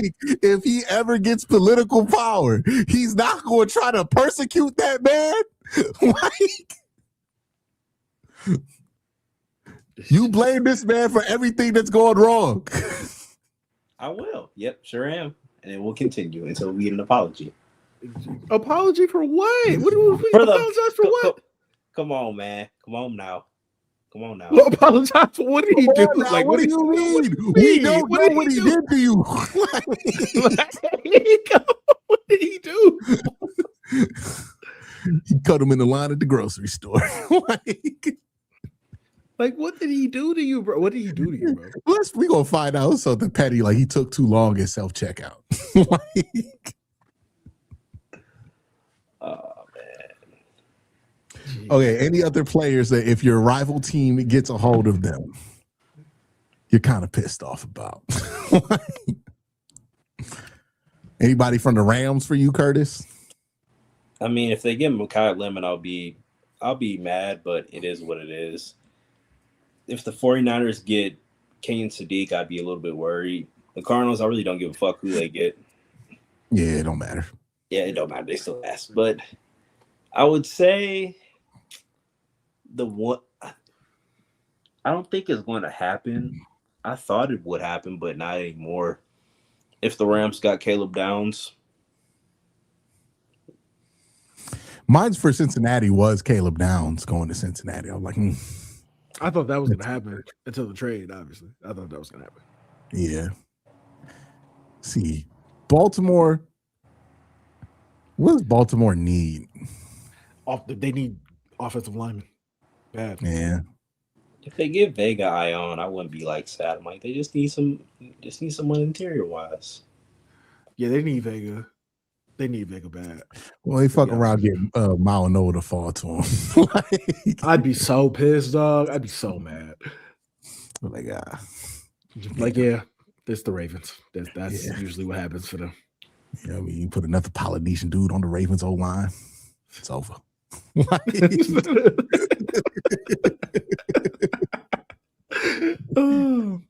Hey, Tide 23 370 said, "Who y'all want in the mid rounds?" Oscar Delp. I'm a big Ted Hurst guy. I like Ted Hurst a lot. For me, it's got to be. We talking second, third rounds because I have like a lot. No, mid rounds. So we can third between third and fifth. Third and fifth? Between third and fifth. Bud Clark. Ted Hurst is someone. Ted Hurst has my attention. I like his film. Oscar Delp, which would save lives. Who else? There's talking about somebody who survived bad quarterback play. Yeah, Oscar Delp. I'm really high on Oscar Delp. Especially if they keep pick 70, I think that's who they need to take. Yeah, 70. Delp at 70. 107 would be like run to the podium, take him. 104? Yeah. They got 104. I really like Bud Clark. Really like him. Bengals fans were talking about him ad nauseum. Yeah, because he could play free, he could cover, he could tackle. I think he would be a nice addition, but if the Browns get like McNeil Warren, then we don't really need Bud Clark. Yeah, it's him, Rutledge, and Ted Hurst. I'll throw an honorable mention to Bryce Lance. I think Rutledge is going to go a lot higher than you think. Yeah, I hope so. I think he's going to go like I think he's going to go like second round. Look, Kobe, if he's there at pick 70, I might be saying to myself, can he play center? Maybe he can play center. Turn that card in. Or Elgin Jenkins, get ready to snap that ball, brother. Man, you do not want Elgin Jenkins. You do not want Elgin Jenkins playing center, man. You need to move guard. Back to guard. Hey, bro. He's the oldest man, and he's the one that can change positions. Short straw. You know. I like Connor Lew. From Auburn in the mid rounds. Brian Parker's a little underrated because he's Trey Zoon from Texas A&M. Chase Bisontis. Oh, he's about to go high. He's about to go to first round. Yeah. Bisontis. Texas A&M had a good online. It was crime over Yeah. Are there any players you're like, oh God, please no? Proctor. At any point? Is it just the Alabama thing? It's everything about it. Like at 16. At 16, that's fine. Okay. So it's not like absolute. No, at six though, no. Like no. No, I'm not for Proctor at 6. Proctor at 6 I would probably have the stank face if we got Proctor at 6. I'm like look, there's been a couple of things that have been kind of like making my trust in this front office waver. Especially like my trust in this coaching staff waver a little bit. Caleb Proctor would be the one that breaks it. Like Caleb Proctor at 6 would be like, all right. I don't know about this at all. Like, I don't know about this at all. Hey man, thank God he's a new coach because he got away with that whole like not watching tape on his quarterbacks thing. That's insane, dog. I can't believe he got. I can't How believe the he fuck skated did he on not do that. that? Can't believe he skated on that. He just got away with it. It's crazy. Trying to think, like guys, I absolutely do not want them to say. I'm really not a fan of Loma. Yeah, I like Miller better. Like, I don't mind if they flip somebody. I just gotta be sure that they good, you know, and like at least Miller's good. Trying to think. So it said Pavia. Yeah, well, yes. Yes, like Pavia. of course. Obviously. Yes, of course. Yeah. Ty Simpson on that list for you? I'm at a weird place with Ty because I don't think Ty's terrible. It's just like I think Ty's a luxury that a team with a quarterback or a better team than Cleveland can take. I kind of view it like it's not the same as Carnell Tate, but it's like I don't think we have what it takes to make that work. I can see Ty going to the Rams. I can see that happening. That would make sense to me. Matt Stafford with Ty Simpson is not going to be flattering. It's not going to be flattering, but they got to do something. They're going to see Matt Stafford at 39 years old throw the football, and then they're going to see 23-year-old Ty Simpson throw the football and instantly lose enthusiasm over that pick. Yeah, it's just like, oof. Obviously, I can see the Cardinals doing it. Oh, I don't think Pittsburgh makes that much. I think people have been pushing the idea about Pittsburgh there. No. Pittsburgh's a bad place for him to end up. I think a good place for him is like Tampa might be a solid landing spot nobody's thinking about. Maybe Dallas. Yeah, I don't know about Dallas. Dak's like 37. It's his mid-30s, early 30s. We got George Pickens and CD Lamb. I think the Cowboys would hold out for a little bit longer. I don't think Ty is the bet they want to make. I think they're in a position where they don't really have to make a crazy bet at quarterback to be as good to better than what they are.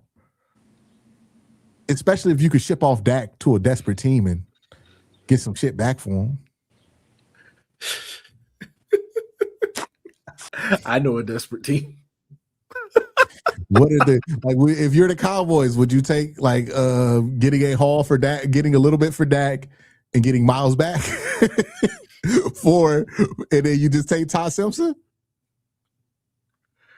Like, I don't think that would be a horrible outcome for Dallas. I can't see. It would definitely be bold. But Jerry Jones, I mean, he does do bold. He does do bold, 1,000%. Someone said Drew Allen. Drew Allen to Pittsburgh. No, someone said a player you absolutely don't want. It said Drew Allen. I'm pretty indifferent on Drew Allen. I do it after if he was still there in the 5th round, I'd definitely do it.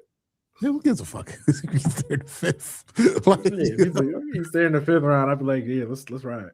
Yeah, I don't care about any quarterback they take in the 5th round. You know what I mean?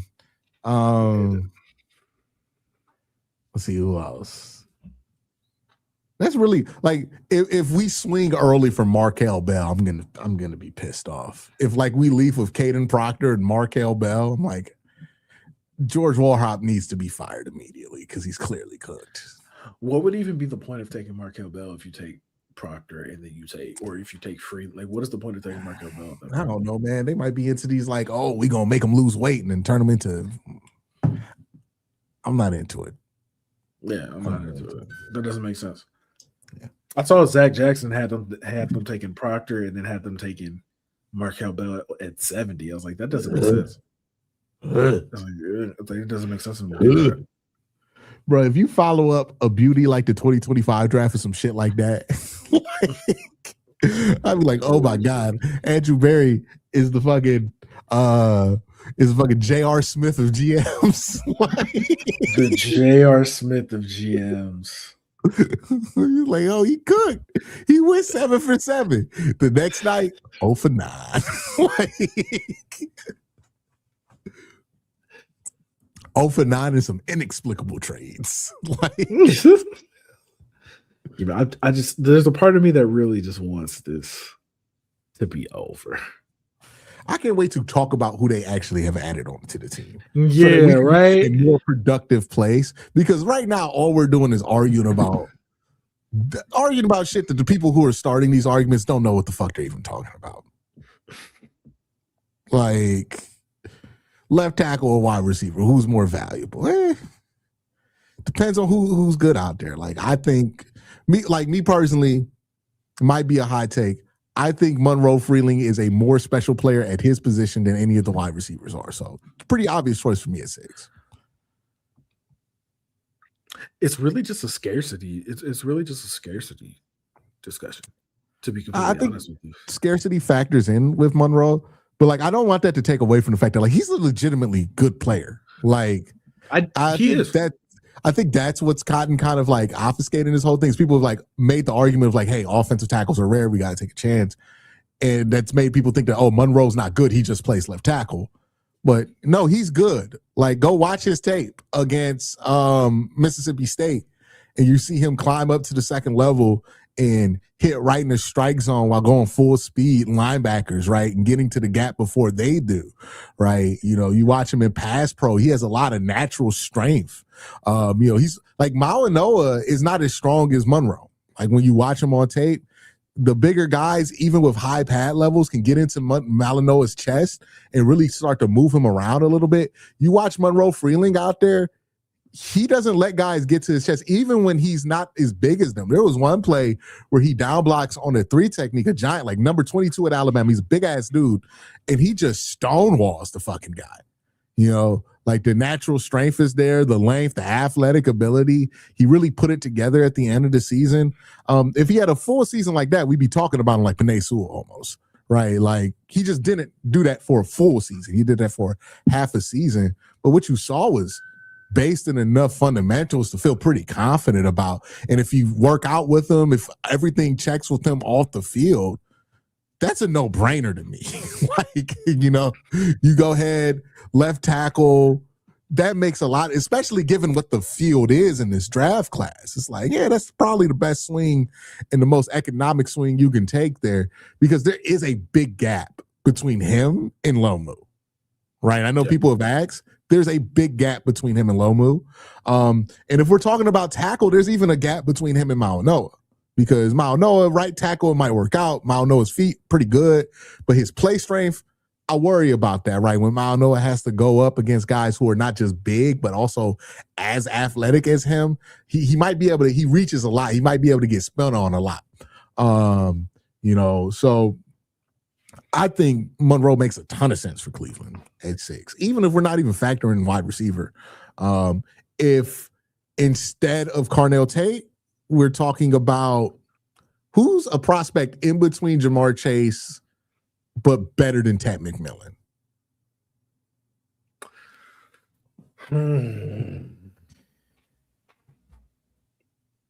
Because Jamar Chase is too good.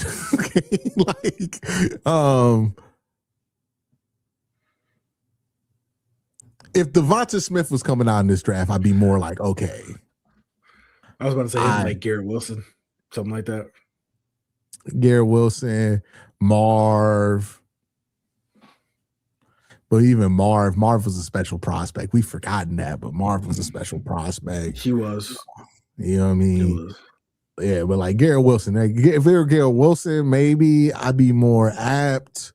I got to look at the draft history, but I think for me, it's like I think Monroe just makes the most sense prospect-wise out there to go with. I don't even think it's like even making a pure decision based on like scarcity. It's just, to me, it's like you need wide receiver, you need left tackle. Those are the positions you need the most. The way your board's going to line up, unless you want to take edge or safety, you're probably going to end up with one of those two guys at the top of your board. And, you know, from my evaluation of him, I can see how Monroe Freeling is at the top of your board right there. It's going to be, hold on, NFL Nation just did a mock draft. You want to hear it? Wide receiver could be the Wild West too. Like it could be like last year where like people just like don't take Mekhi Lemon like they didn't take Luther Burton. And please, if Mekhi Lemon falls to 24, sprint to the fucking podium and take him. They have us taking Francis Manoa at 6 and Emmanuel McNeil Warren at 24. That's a possibility. It's possible. They could do that. I think it's possible they end day one without a wide receiver and people are pissed off.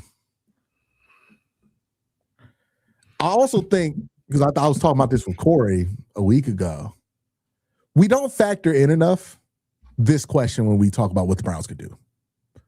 Who are the players that they're high on that we aren't?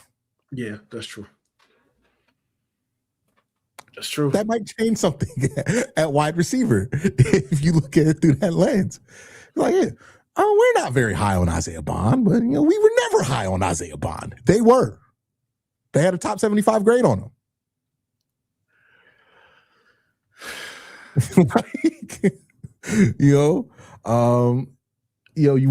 We might not be high on Jerry Jeudy, but they were. They gave him money and they traded for him.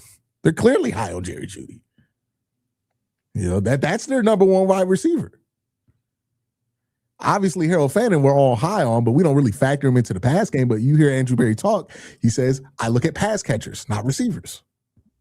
By the way, huge hint that they're going to take a receiving tight end. I was about to say that sounds like King and Sadiq to me. It sounds like King and Sadiq. Huge hint right there. But yeah, it's like if we're only looking at this through the lens of, we don't like Jerry Jeudy, so we're low on Jerry Jeudy. But that's not how the Browns look at this. Now, if you look at this from the Browns' perspective on the offensive line, they're kind of forced to be lower on DeJuan Jones than they might want to be because of all the lower extremity injuries. Mm-hmm. Even if they're high on KT Leviston, like they don't view him as a starter at the position. It's like it makes the most sense for them to look at a tackle here. Like, he also probably needs to be a guard, but that's neither here nor there. Yeah, they're not trying that yet, which we'll see. We'll see when we get in camp if they start trying that. Titus is clearly playing right tackle. Mm-hmm. Right, like they have been very intentional about it. They address guard, both the guard positions, even though they're like, we're waiting on Joe Bitonio. They're not. They signed Zion Johnson. Maybe they're higher on Luke Whippler than consensus is. Oh God, we'll see. Because I don't think I've heard much about them bringing in a ton of centers. So maybe they're higher on Luke Whippler, but they brought in a ton of tackles. And that's the one thing they need left. And if they're looking at wide receivers, I mean, like, what wasn't Jordan Tyson the first guy they brought in? I can't remember. He was at a Cavs regular season game. So it could be Tyson. I think KC is the last guy they brought in. Yeah. Now that's where I'm interested to see what Tom prefers there at wide receiver. Because something tells me I don't think they're big into Carnell Tate. I know we're having all these arguments about Carnell Tate. I think it's possible that the Browns could take a wide receiver and it's not Carnell Tate at 6, and that's going to piss people off too, right? I would imagine they're highest on Tyson.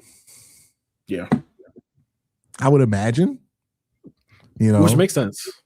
Yeah, because like Tyson gets the cosign from Hines Ward, which is going to do something for him. Right? Like that's going to go somewhere with him, especially for an old school guy like Todd Monken. I do think that like Todd Monken gets in a room with Mekhi Lemon and goes, I don't like these new motherfuckers. Right? Like I don't think that visit goes well. It's got to be honest about it.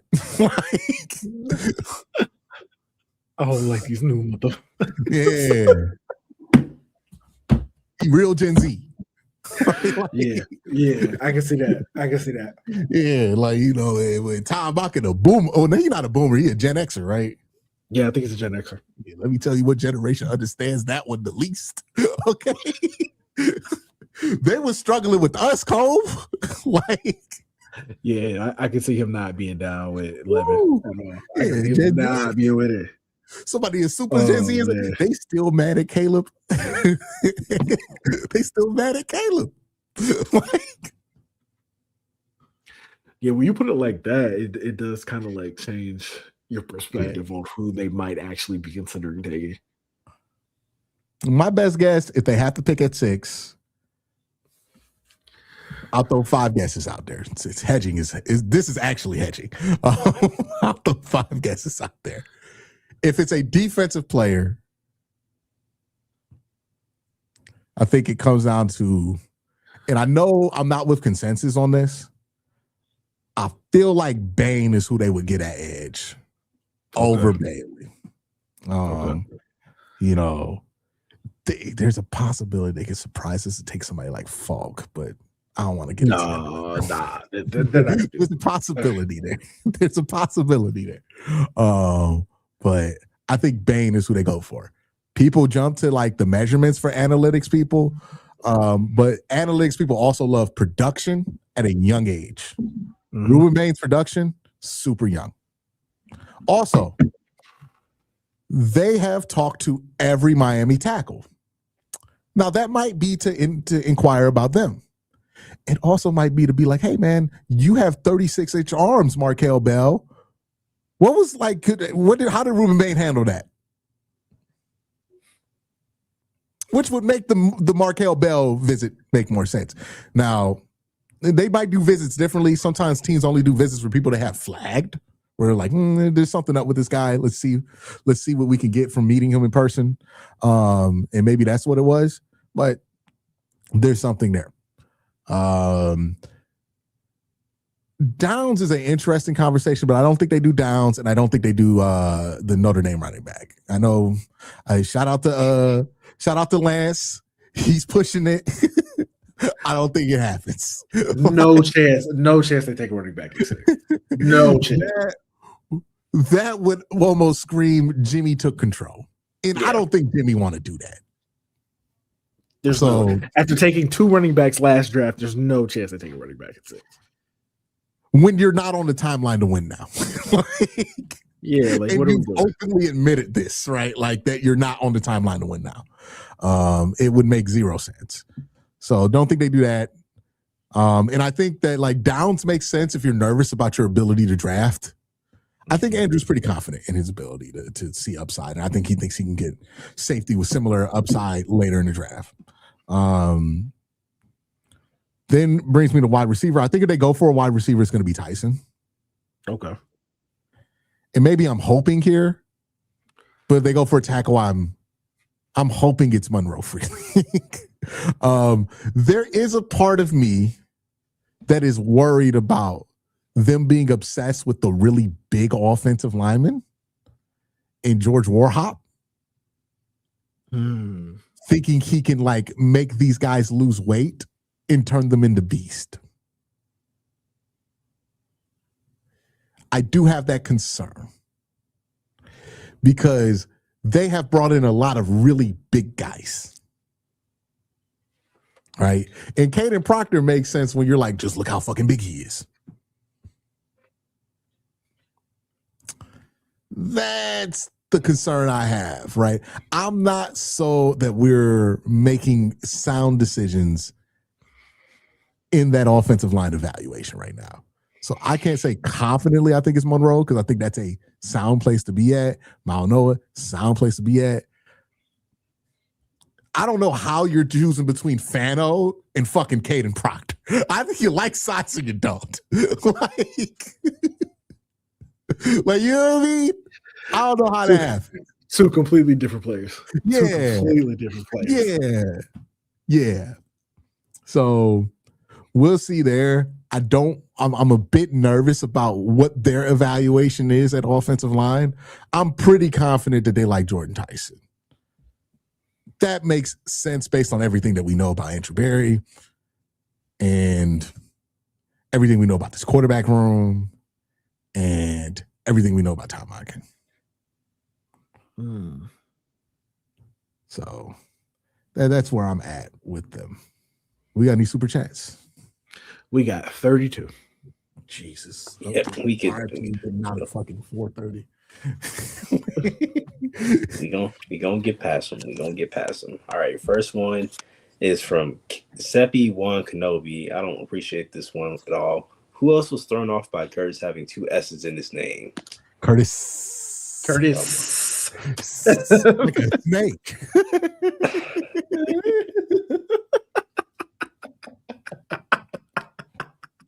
What's the next one, Curtis? Before we start making fun of you. This next one's from Ray Rags.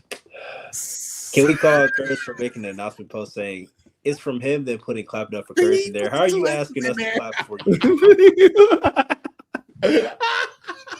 You can't make them clap for you, Curtis. That's crazy. That's insane. Oh, he said clapping up for Curtis in the Y'all be saying this, so I said it, why not? No, you can't say it. You gotta let one of us say it. Can't say it. No, you like clapping up for Curtis, and then since it's like it's a show page, you got to put the dash and who wrote it. Clapping up for Curtis, y'all. Dash Curtis.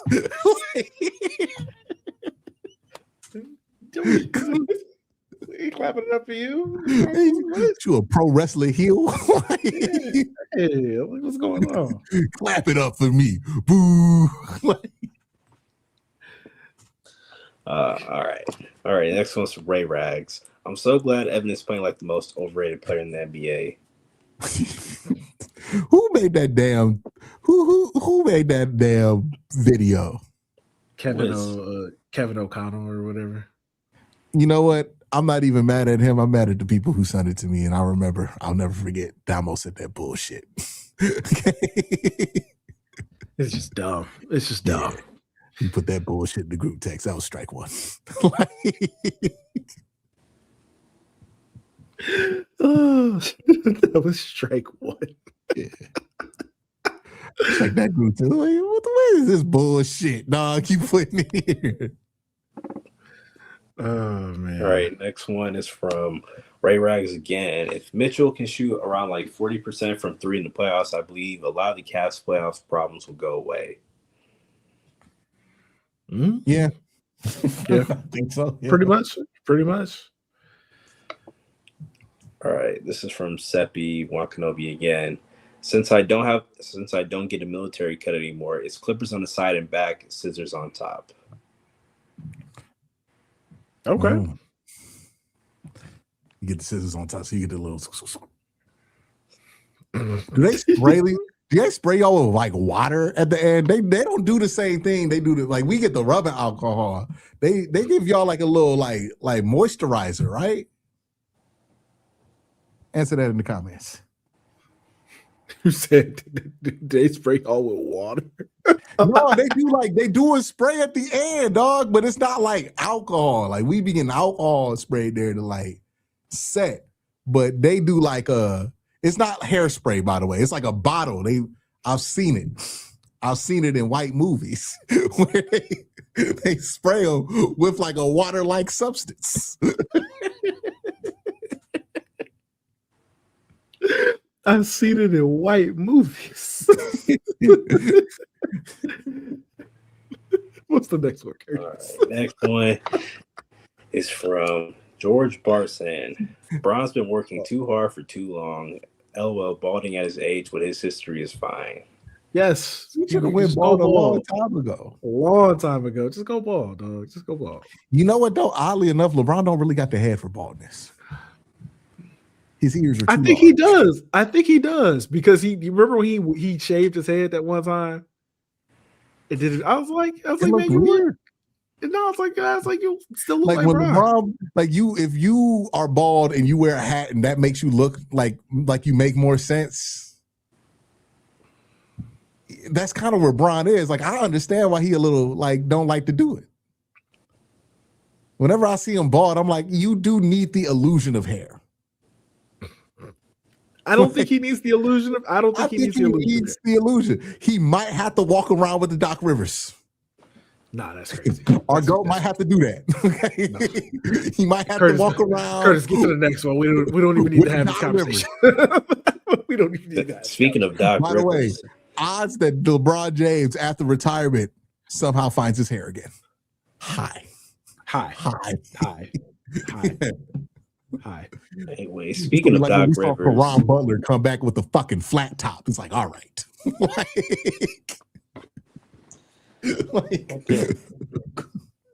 Cool.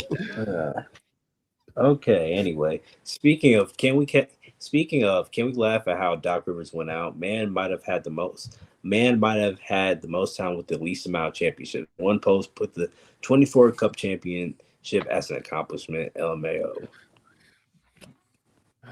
He'll always have 08. Always have 08. He was also, in charge when the whole Don Sterling thing happened. They did a whole TV show about it. Hall of Famer Doc Rivers. Did some people dirty in that TV show too. Boy, they did Blake Griffin wrong. They made Blake look terrible in that show. Had Chris Paul played by somebody who was 6'2", and DeAndre Jordan played by somebody 5'11". Can't make this shit up.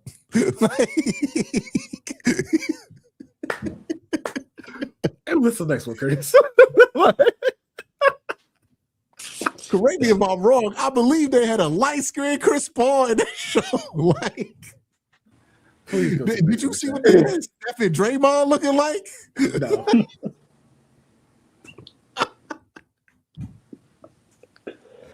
No. Man. Anyway, this is from George Barsan. He says, Mobley Depoy was the last helicopter out of Saigon. Facts. Last helicopter out of Saigon. Hey, bro, he caught the last flight. Oh, man. And you know what, Evan Mobley, good for you. Hey, somebody had to win it. Hey, bro, because you was about to have a whole career of people like the most underrated defender because of Wemby. Nah. You're not underrated. You got yours. You good. You was working your way to a 20-year career where they give you a pity defensive player of the year. Well, you never won one in his prime. Woo. Good thing you got that one, bro. Yeah. That's everybody else's problem now. Yeah. All right, next one is from Ray Rags. Sorry, Dyson Daniels.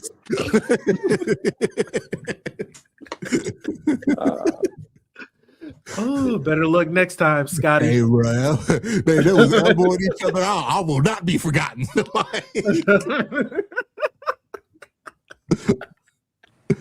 Had Draymond campaigning to get it. Yeah, the Draymond bullshit. You know how bad I would have been if Draymond would have won the fucking award? Oh, that's so funny. Oh, man. Yeah. Okay, it's from Ray Rags. How fast? Hey, Draymond saw that helicopter leaving too. Okay. He said, I need to get me one more. Y'all already took two from me. Bro, you already got one. It's over, bro. Move. He knows what years Rudy got the Defensive Player of the Year award because he's like, yeah, I got robbed out a couple times. Rudy got two. And he can't stand Rudy, bro. He cannot stand. He hate Rudy. He took what was his. Was it really yours?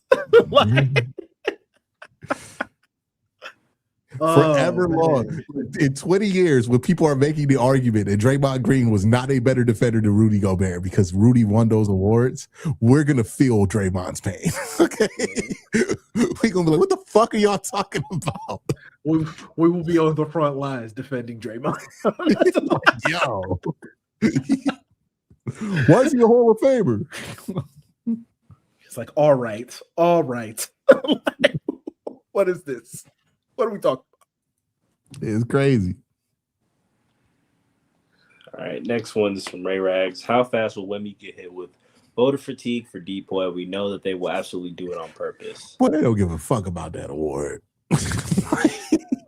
He not gonna get hit with voter fatigue for like another 4 years. Not until he wins Defensive Player of the Year and MVP in the same season. Yeah, when that happens, then they're gonna be like, okay, like after he does it the second time, they'll stop. Yeah, they'll be like, okay, that's enough. They'll come up with something like, well, Jordan didn't do it 3 times, so we can't give it to Wemby. Yeah, something like that. They'll do something like that. Yeah, they'll do some bullshit.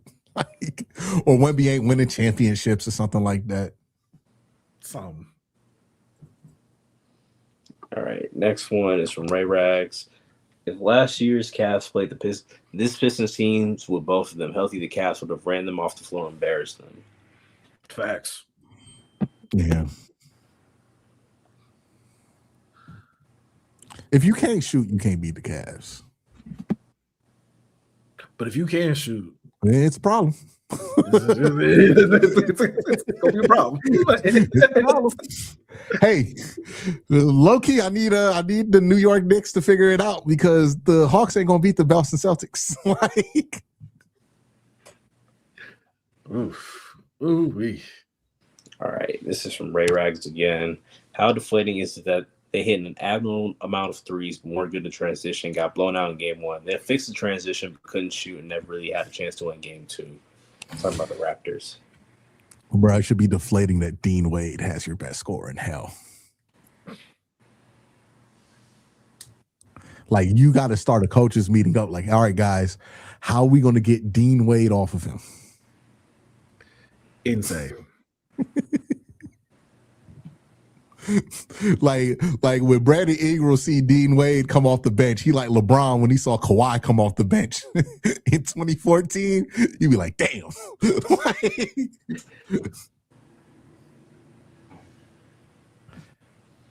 All right, next one is from Ray Rags. That sidestep three over double team Harden hit was the moment I knew they weren't losing that game, and that was with 4:11 left in the second quarter. Yeah, it's like every time the Raptors brought it close and like started the threat, the Cavs were like, all right, play for real. Like it's the video game chair meme where it's like the Cavs are playing like this. It's like, oh shit, hold on. Let me lock in real quick.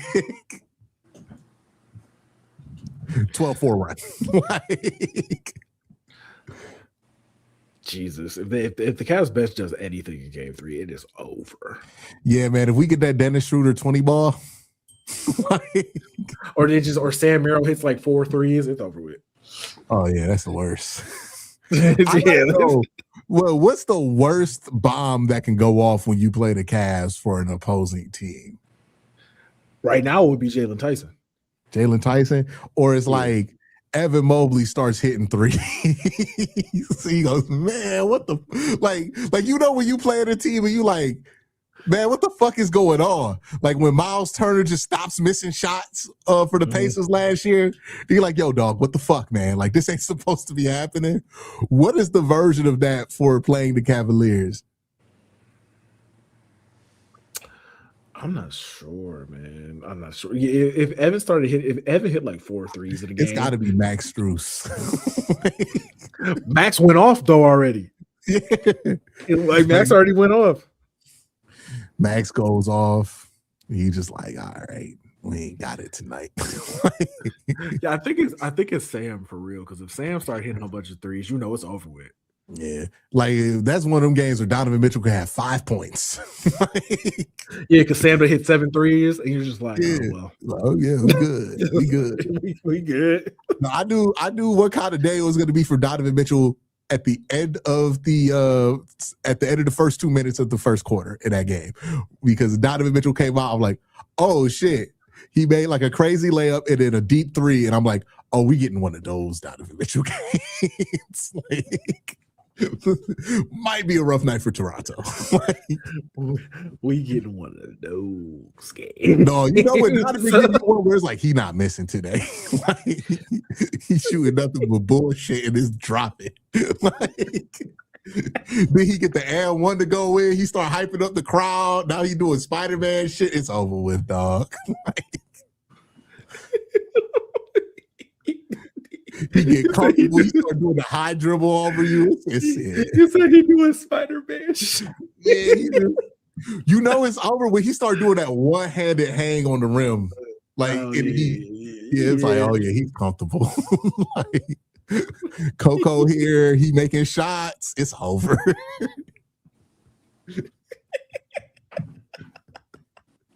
It's so bad. Curtis, what's the next one, bro? He denied the screen and shot a 3. It's fucking over. Like, all right, next one is from B Latif. I don't know if I pronounced it right, but correct me if I'm wrong. But I thought they said the graphic was wrong and Knicks had no timeouts left. I think I heard Melo say. I think I heard Melo say that they actually didn't have any timeouts left. They mentioned that the Knicks had the timeouts during the foul shots on the broadcast. Right. That might have been wrong. I have to imagine it is, because if they did have timeouts left and Mike Brown didn't call one, he has to get fired on the spot. Yeah, because I don't think they actually had a timeout. I would hope they didn't have a timeout. By the way, Mike Brown, stop taking these jobs where you get fired very easily. Like, bro, if you lose this round, he's taking the worst job. He loves to take the jobs where he get fired, right? He loves severance. Ain't nothing wrong with severance. There ain't nothing wrong with severance at all. He on the phone with his lady. He like, yeah, lady, I'm about to drop this series. They about to fire me. We about to be good for the next foe. Like, in another lick. I'm still getting them Dan Gilbert checks. Like, hit another lick is crazy. Hey, God, ever since he got fired for Cleveland, he came back for another one in Cleveland, knowing he was about to get fired. The most obvious, you take this job, you about to get fired. As job he took in Cleveland. Then he did it in LA. Like, he took the job from Byron Scott in LA. Where it was like, you're gonna get fired if you take this job. It was so obvious. It was like, yeah, I'll get fired. Like, bro, I wonder what it's like when you have to fire Mike Brown. I bet it's easy as fuck. Mike just start preparing your firing him for you. Like, yeah, man, I already know what to do. You firing me? Oh, everything already packed up, big dog. You ain't even gotta say nothing. Just call me a car. Like, what is the next super check? Nobody more experienced than getting fired than him, dog. Like, all right, this is from George Barr saying, Scotty tried to slam it on Ja and got stuff. Yeah, he did. He did. He thought it was sweet for sure. Down 12. Like, I'm gonna get some shit going and go at Ja. Jay, no, you cannot do that. You cannot do that. Come on, Scotty. By the way, we need to discuss this real quick. Me making a reference to Pokemon the game does not count as an anime reference. Yes, it does. Yes, it does. I'm making a video game reference, not an anime reference. It's a video game based. It's a video game based on a manga and an anime. So is it based on the manga, or is the video game first and then the manga came after? No, the video game did not come first. That's not how that works. The video game did come first. Then the video game. Yeah. Now, hold on, wait, now. Hold on. If it's simultaneous, the video game gets the. That's not you just making up stuff. Just trying to prove your point. That's making up because stuff. It was made for. Is that I'm dead serious? The history, the origin. Sahoshi Tajiri. Okay, then you talking about he grew up in the video game came first. Yeah, the video game came out. I was developed in 1989. Anime. The TV series of Pokemon did not come out until 97. It's TV series.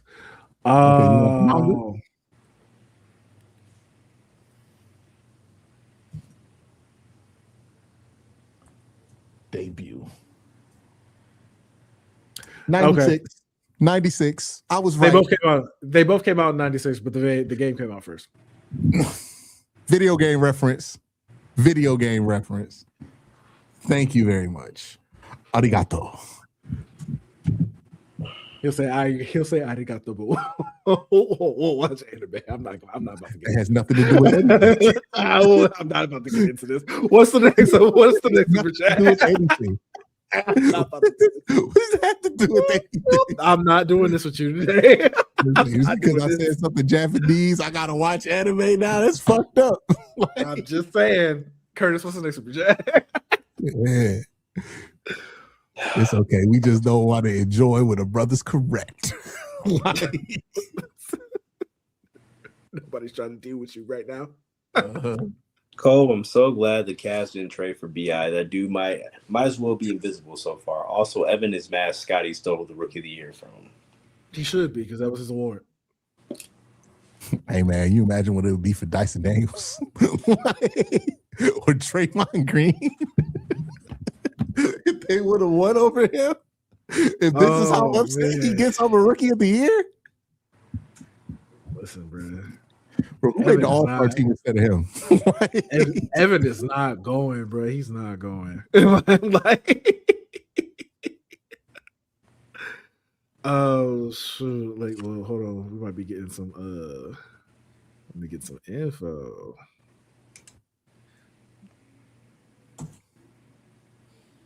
Info on what? Draft stuff. We'll see what's going on. What's the next super chat? All right. Next one is imagine the Stephen A. crash out. The Knicks get bounced by the Hawks. Oh, legendary, and we need it.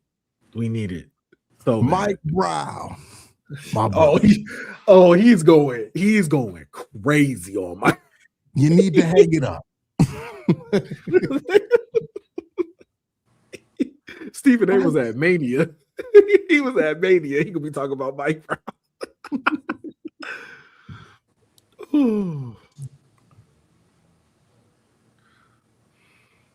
All right. This is from B. Latif again. I don't know if I pronounced his name right.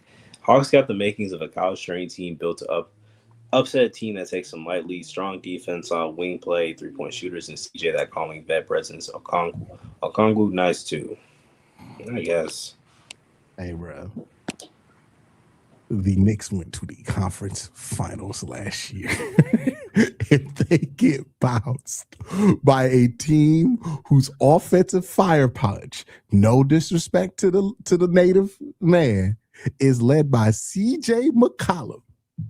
And how old is CJ? Like 36. CJ not 36. He's not 36. He can't be that. CJ got drafted in 2013 and he was like in league high for a couple of years. He's not young. I know he's not young, but there's no way he's 36. What's 34? Crazy. 34. Yeah. I think James is like 36.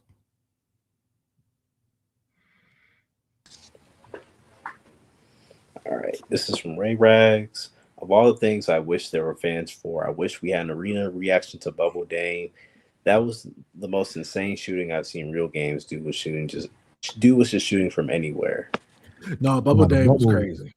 The bubble produced some insane shooting efforts that we would never see outside the bubble. Shout out Anthony Davis, man. Hey, man, salute to AD. We got it done. That's all we had to do. We got it done, man. He never shot that well again. Did he make a leap? No. No. He never, ever, ever shot that well again. Oh, man. All right. This is from Drew Hill. He says, that Mobley breakdown screams trade him for Giannis. I don't know what he's talking about there. Oh, because we were talking about him being a finisher? Oh, yeah. Only just being a play finisher and not being able to create. I get what he's saying. Yeah. I just say, yeah. Look, I like Mobley, man. As long as you got somebody who can set him up, he's very, very, very good. Mm-hmm. Either way, you don't entertain the idea of trading him lightly. To be honest, maybe it depends on how the season ends, but I feel like whenever we talk about trading somebody, there's a need to be like, well, that guy's actually trash that we trade. And it's like, no, doesn't have to be the case. Yeah, next one. Yeah, next one is from Saying So. He says, who's Q's JLK Perion Winfrey of this year's draft? Who's your no matter what? Q. Who's your no matter what? No matter what. I don't know if I have one because I don't think if it felt realistic to get Makai Lemon at 24, that would be my no matter what. But it's not, and I don't feel no matter what about Makai Lemon at number 6. Caleb Rutledge is another one I like. I just don't see us having the need there to get Caleb Rutledge. And then if we get Emmanuel McNeil Warren, do we need Bud Clark? I'm just in a tough spot with all of my guys that I really like in this class. If Chris Bell is there at 39, we got to do it. Oh, so Chris Bell is your Chris no Bell is what? there at 39. We can't not do that. All right, there it is. We can't Chris say Bell. no. All right. Next one is from Ray Rags. Outside of K, because that's obvious. The Pistons don't have anyone as good offensively as Bane, Paolo, or Franz. It's not close. I forget how good Paolo is, man. When he picks and chooses when he wants to be. Yeah. He's been pretty good in the playoffs, though. To be fair to him. All right. Next one is from Ray Rags. I'm only laughing because this screams we can't scout or draft. If they still had Trey, I think this pushes them back to Super Bowl contention if Burrow was healthy. Mm-hmm. If they were willing to spend money, they could have had Yeah. Trey, Dexter Lawrence. They could be a dynasty if they weren't fucking cheap. Like, nobody has landed on more fortune than the Cincinnati Bengals and just decided to do nothing with it. They signed their guys to 360 deals, which is crazy. Yeah, they're like haggle with money and all this shit. The Bengals are like watching somebody who won the fucking lottery not put their money in a bank. Like they're just like, nah, I'm gonna put my money in a mattress, and then a house fire happens. Like It's just like I can't explain it. I really can't. they lucked into Jamar Chase and Joe Burrow. And they even got lucked into a good offensive line. And they still fucking up. It's crazy. Yeah, it's nuts. Bro, I bet AB just be sitting there like, bro, that was me. Like, Man, you know how good the Browns would be Right. if we had Joe and Jamar. If we just had Joe and Jamar, we would have won like at least 2 rings. like if we just had Joe and Garrett on the other Jamar. side, yeah, we would have. We would be the dynasty. Like, Yeah, man. All right. Next one is from Ray Rags. Q is your favorite time of year again. The ESPN Cleveland QB good tracker is back. fucking Lord. I so don't care what happens in voluntary mini camp. Hey, bro, I ain't gonna lie. I hate that damn tracker. It just makes Blame chops, man. Blame chops. Yeah, I do. Blame chops. I do. Hey, it's very, very, very, very, very effective social activation on his part. Hey, man. I don't The social deny media, the social media producer in me is very impressed. Yeah, it just makes me feel like, okay, I get it. It's good for y'all, but maybe y'all the ops. Like, your goals bug me. Like, oh, man. Yeah, I hate the quarterback trap. But hey, man, you gotta do what you do, huh? Gotta do what you gotta do. You ain't got to do it, but you got to do what you do. Like, there's absolutely no need for it. Like, ESPN Cleveland would be fine right now if they never invented that damn tracker. Like, it would be absolutely okay. They don't have to do it. They choose to. And I guess I would just live with the fact that I hate that choice. Like, What's the next one, Curtis? This is from Kai Rass. We got like 1, 2, 3, 4. We got a couple more. We'll try to speed run them. This is a prediction. Admittedly, isn't a very bold one, but other people need to prepare themselves for tackle at 6. They aren't taking a receiver. Small chance they trade down. I would agree. You like that?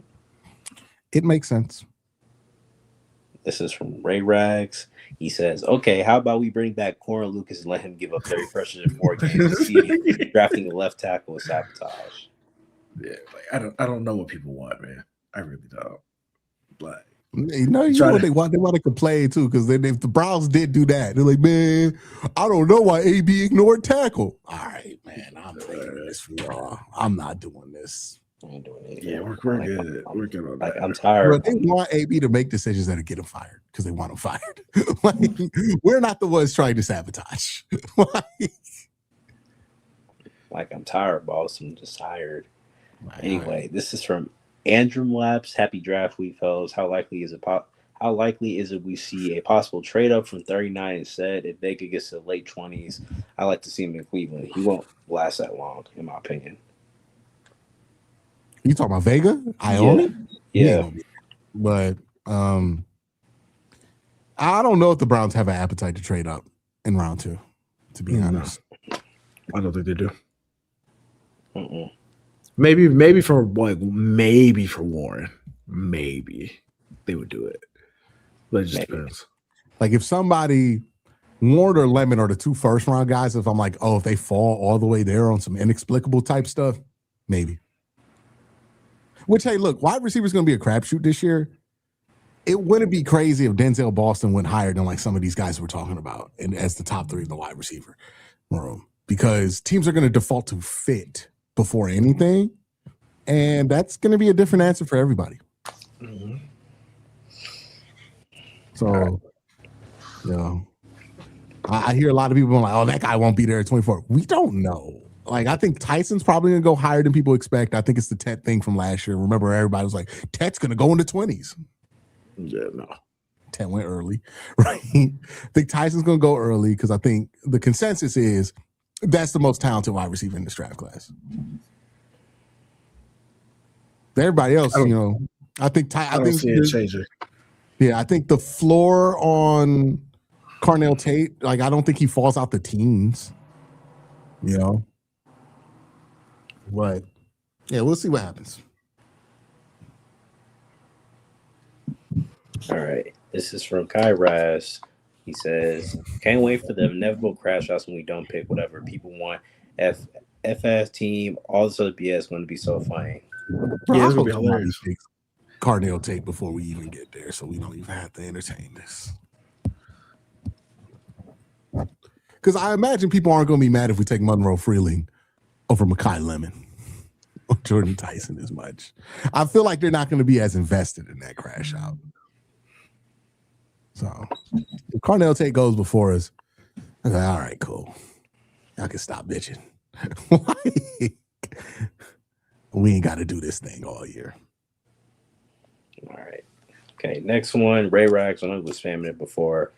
Barring a renewed faith that would prompt a change of heart, the belief is that Steve Kerr won't return as Warriors coach per NBCS Warriors affiliate Monte Poole. Oh, it's over. It's over. They're gone. What a run it was, man. What a run it was. It's funny with basketball coaches, too. Because, like, they really just there for the vibes. Like, for real. Yeah. So it's like when a basketball coach becomes cook, I'm like, oh, they don't like hanging out with you no more. Like, or it could also just be as simple as like, I'm used to winning, and I know them days is over. Yeah, it's tough. Them days is over, bro. It's over with. Remember, there's a world where Steve Kerr takes the Knicks job instead of Kirk Rambis. Man.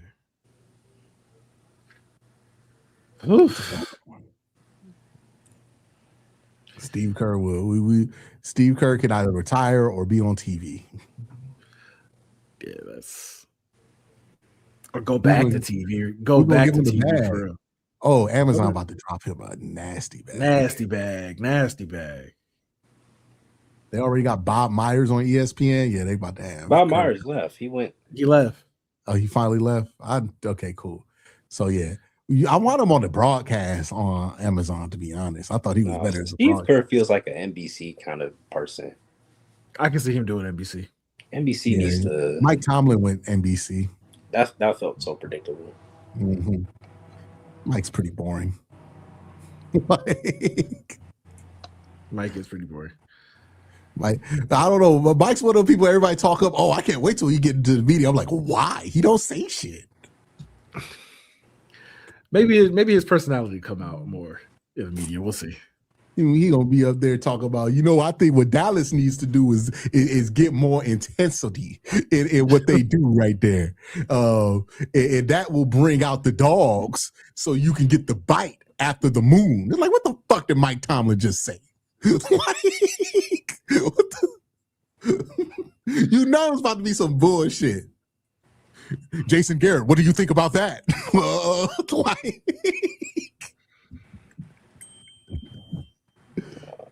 Lord. All right. Next one is from Expensive Freedom. Shador ignores the underneath throw. Let him ignore thrash underneath. Got to add a 50-50 ball guy who's always a little bit open. Shador is accurate-ish. I mean, I'm just going to say it. Him switching to 2 instead of 12, he lost the aura points. It's over. I think he should have stayed at 12. Yeah, SS2. It sounds like a fucking video game from like 2005. It sounds like Super Saiyan 2. SS2 is some bullshit. Super Saiyan 2. Yeah. Like, oh yeah, 2 gonna get us there. 12 gonna get us there. Like 12 sound better. He lost the aura points. It's over. It's over. Yeah, it's over. Trade for a quarterback, please. Bro has no aura. Go get us Anthony Richardson so we can at least be entertained. Yeah. If we're gonna lose, we're gonna at least have aura. Let Deshaun go out there with the orange fucking visor on or something like that. Let's look cool while we go 3 and out. What's the next one, Curtis? It's from Cam's Cubs. What are the odds we deal for a QB before Sunday? Probably low. Time in. Perfect time for this super chat. Probably low. Yeah, it's over. Yeah. The quarterback room is what it is. Maybe they add like a Jalen Daniels. Yeah, if they traded for a QB, I would be pretty shocked. I hope so. Yeah, I've reserved myself to like, all right, well, I mean, you would think it has to be Shador that start. I mean, if they trade for a QB, we talking Anthony Richardson, Will Levis. Hey, look, man, here's what I'm hoping. Here's what I'm hoping. That quarterback is not the most important part to this offense. That we could just run that ball, right? You know what I mean? We're going to be full. Remember them Nick Chubb people in 2020 didn't ever want to pass the ball? That's where I'm about to be. Why are we passing the ball on 3rd and 7? Give it to Quinshawn. Give it to Quinshawn. Yeah, throw Quinshawn a screen, please. Yeah, bro. We about to. Best case scenario, we could just treat whoever's at quarterback like prime Rex Grossman. Just all right, man. 20 pass attempts. Like, no more, no less. Like, no more, no you less. Get 20 pass attempts and 10 of them will be checkdowns, like, or screens. All right, next one is from Ray Rags. Hold on, has Nick Carnes said what he wants them to do yet? Whatever it is, please Browns do the opposite. I mean, they said I do believe Carnell Tate no matter what, so they ain't getting them now. So. He's a Carnell Tate guy. I do believe he is not a Monroe Freeling guy. So that's a big win for us. Yeah, it's a huge win for us.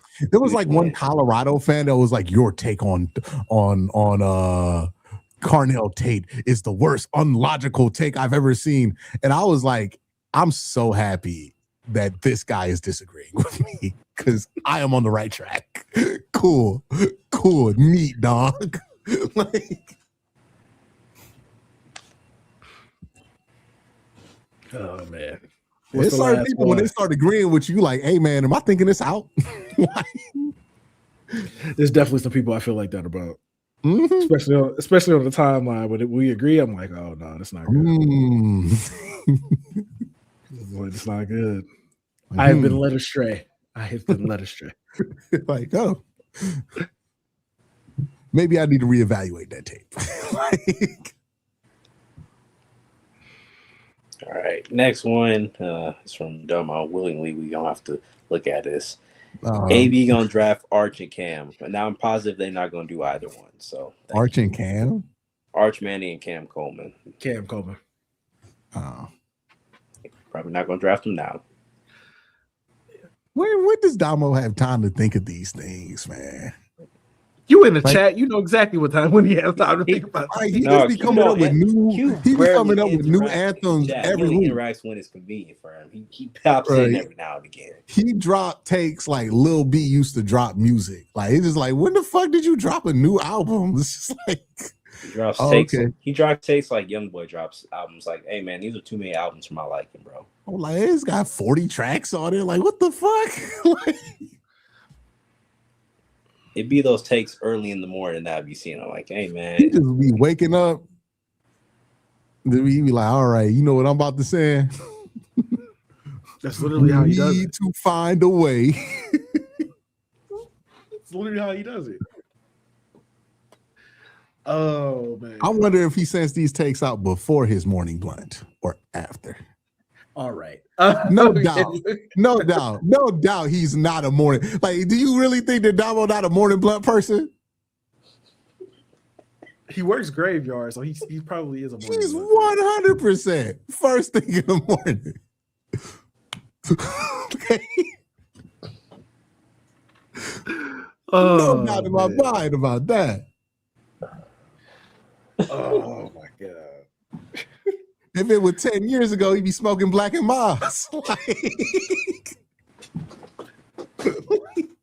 Anyway, I would like to shout out everybody who watches and supports. Shout out all of our super chatters.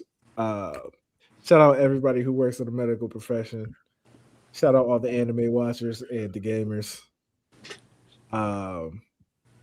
Who else we need to shout out, y'all? Shout out Invincible, man. Season 4? 3? Oh, Invincible. Great show. Great show. Shout out all my live action directors.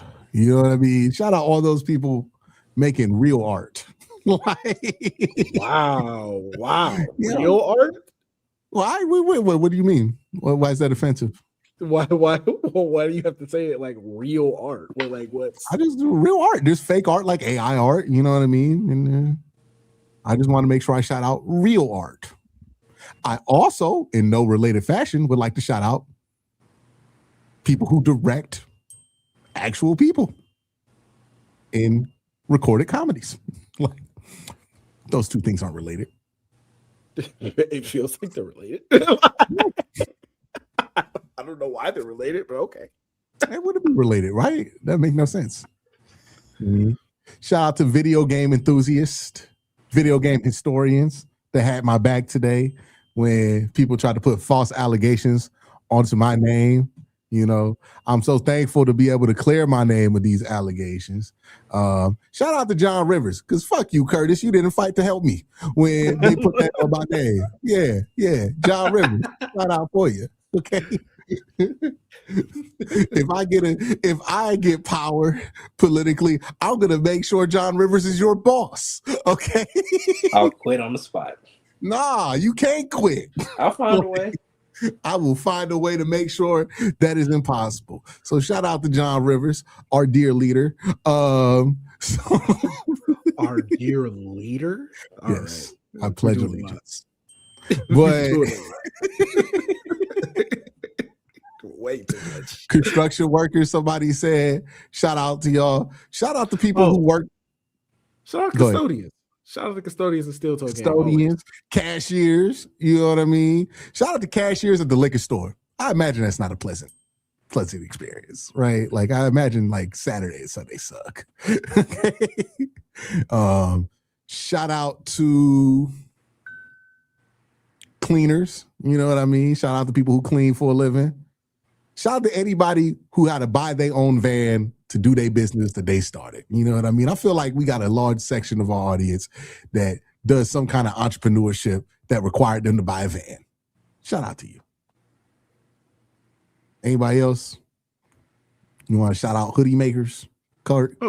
Shout out Browns fans, obviously. Shout out Browns fans. Shout out to the extra S on Curtis's name. I knew it was coming. Shout out to the person that leaked that Avatar movie because you under surveillance, man. I hope you're doing okay. Big shout out to you. Big shout out to you because I was Somebody leaked not out the trying to whole wait. Avatar movie. The Yes, whole they dropped- Avatar Did it just movie. come out? No, it's the No. last Airbender movie. It was supposed to come out in October, but someone apparently they emailed it to him and he leaked it. It's been spreading like wildfire. Hope that dude is safe because Hey, bro. Over 15 million people have watched it. they should release it in Look, theaters to make some money. I need It's too you to late do- now. Hey, whoever did that service, I'm gonna need you to Google what states don't have extradition laws. Hope you enjoy Fiji. I think the Philippines. No, the Philippines is under U.S. control now. So hey, good luck, man. Anybody else? I think we're good. Oh, go Cavs, go Guards, obviously. Yeah, the Guards are playing. What's the record? They lost yesterday. They did lose yesterday. They got smacked by the Astros. Oh, how's Derry Bonds doing, Cole? He's still doing good. He's still doing good. Derry Bonds. Derry Bonds. All right. You really had an issue with that. Derry Bonds. They're 13-11, by the way. It's not about par for the course for them. Yeah, not doing too bad. Not doing too bad. Yeah, it's about what the Guardians do, about around 500, maybe make a run at the end of the year, get Kobe excited, lose horribly in the playoffs. Curtis then does a victory lap on his own city. It's usually what happens, right? Curtis doing a victory lap on his own city is crazy. But On his I own mean, team. he is a Seahawks fan, so it is what it is. He be victory lapping, talking shit, and then you like, yo, read my next article about the Browns. Like, I don't know if it's the best marketing strategy. But y'all have a great day. Have you better night. Peace.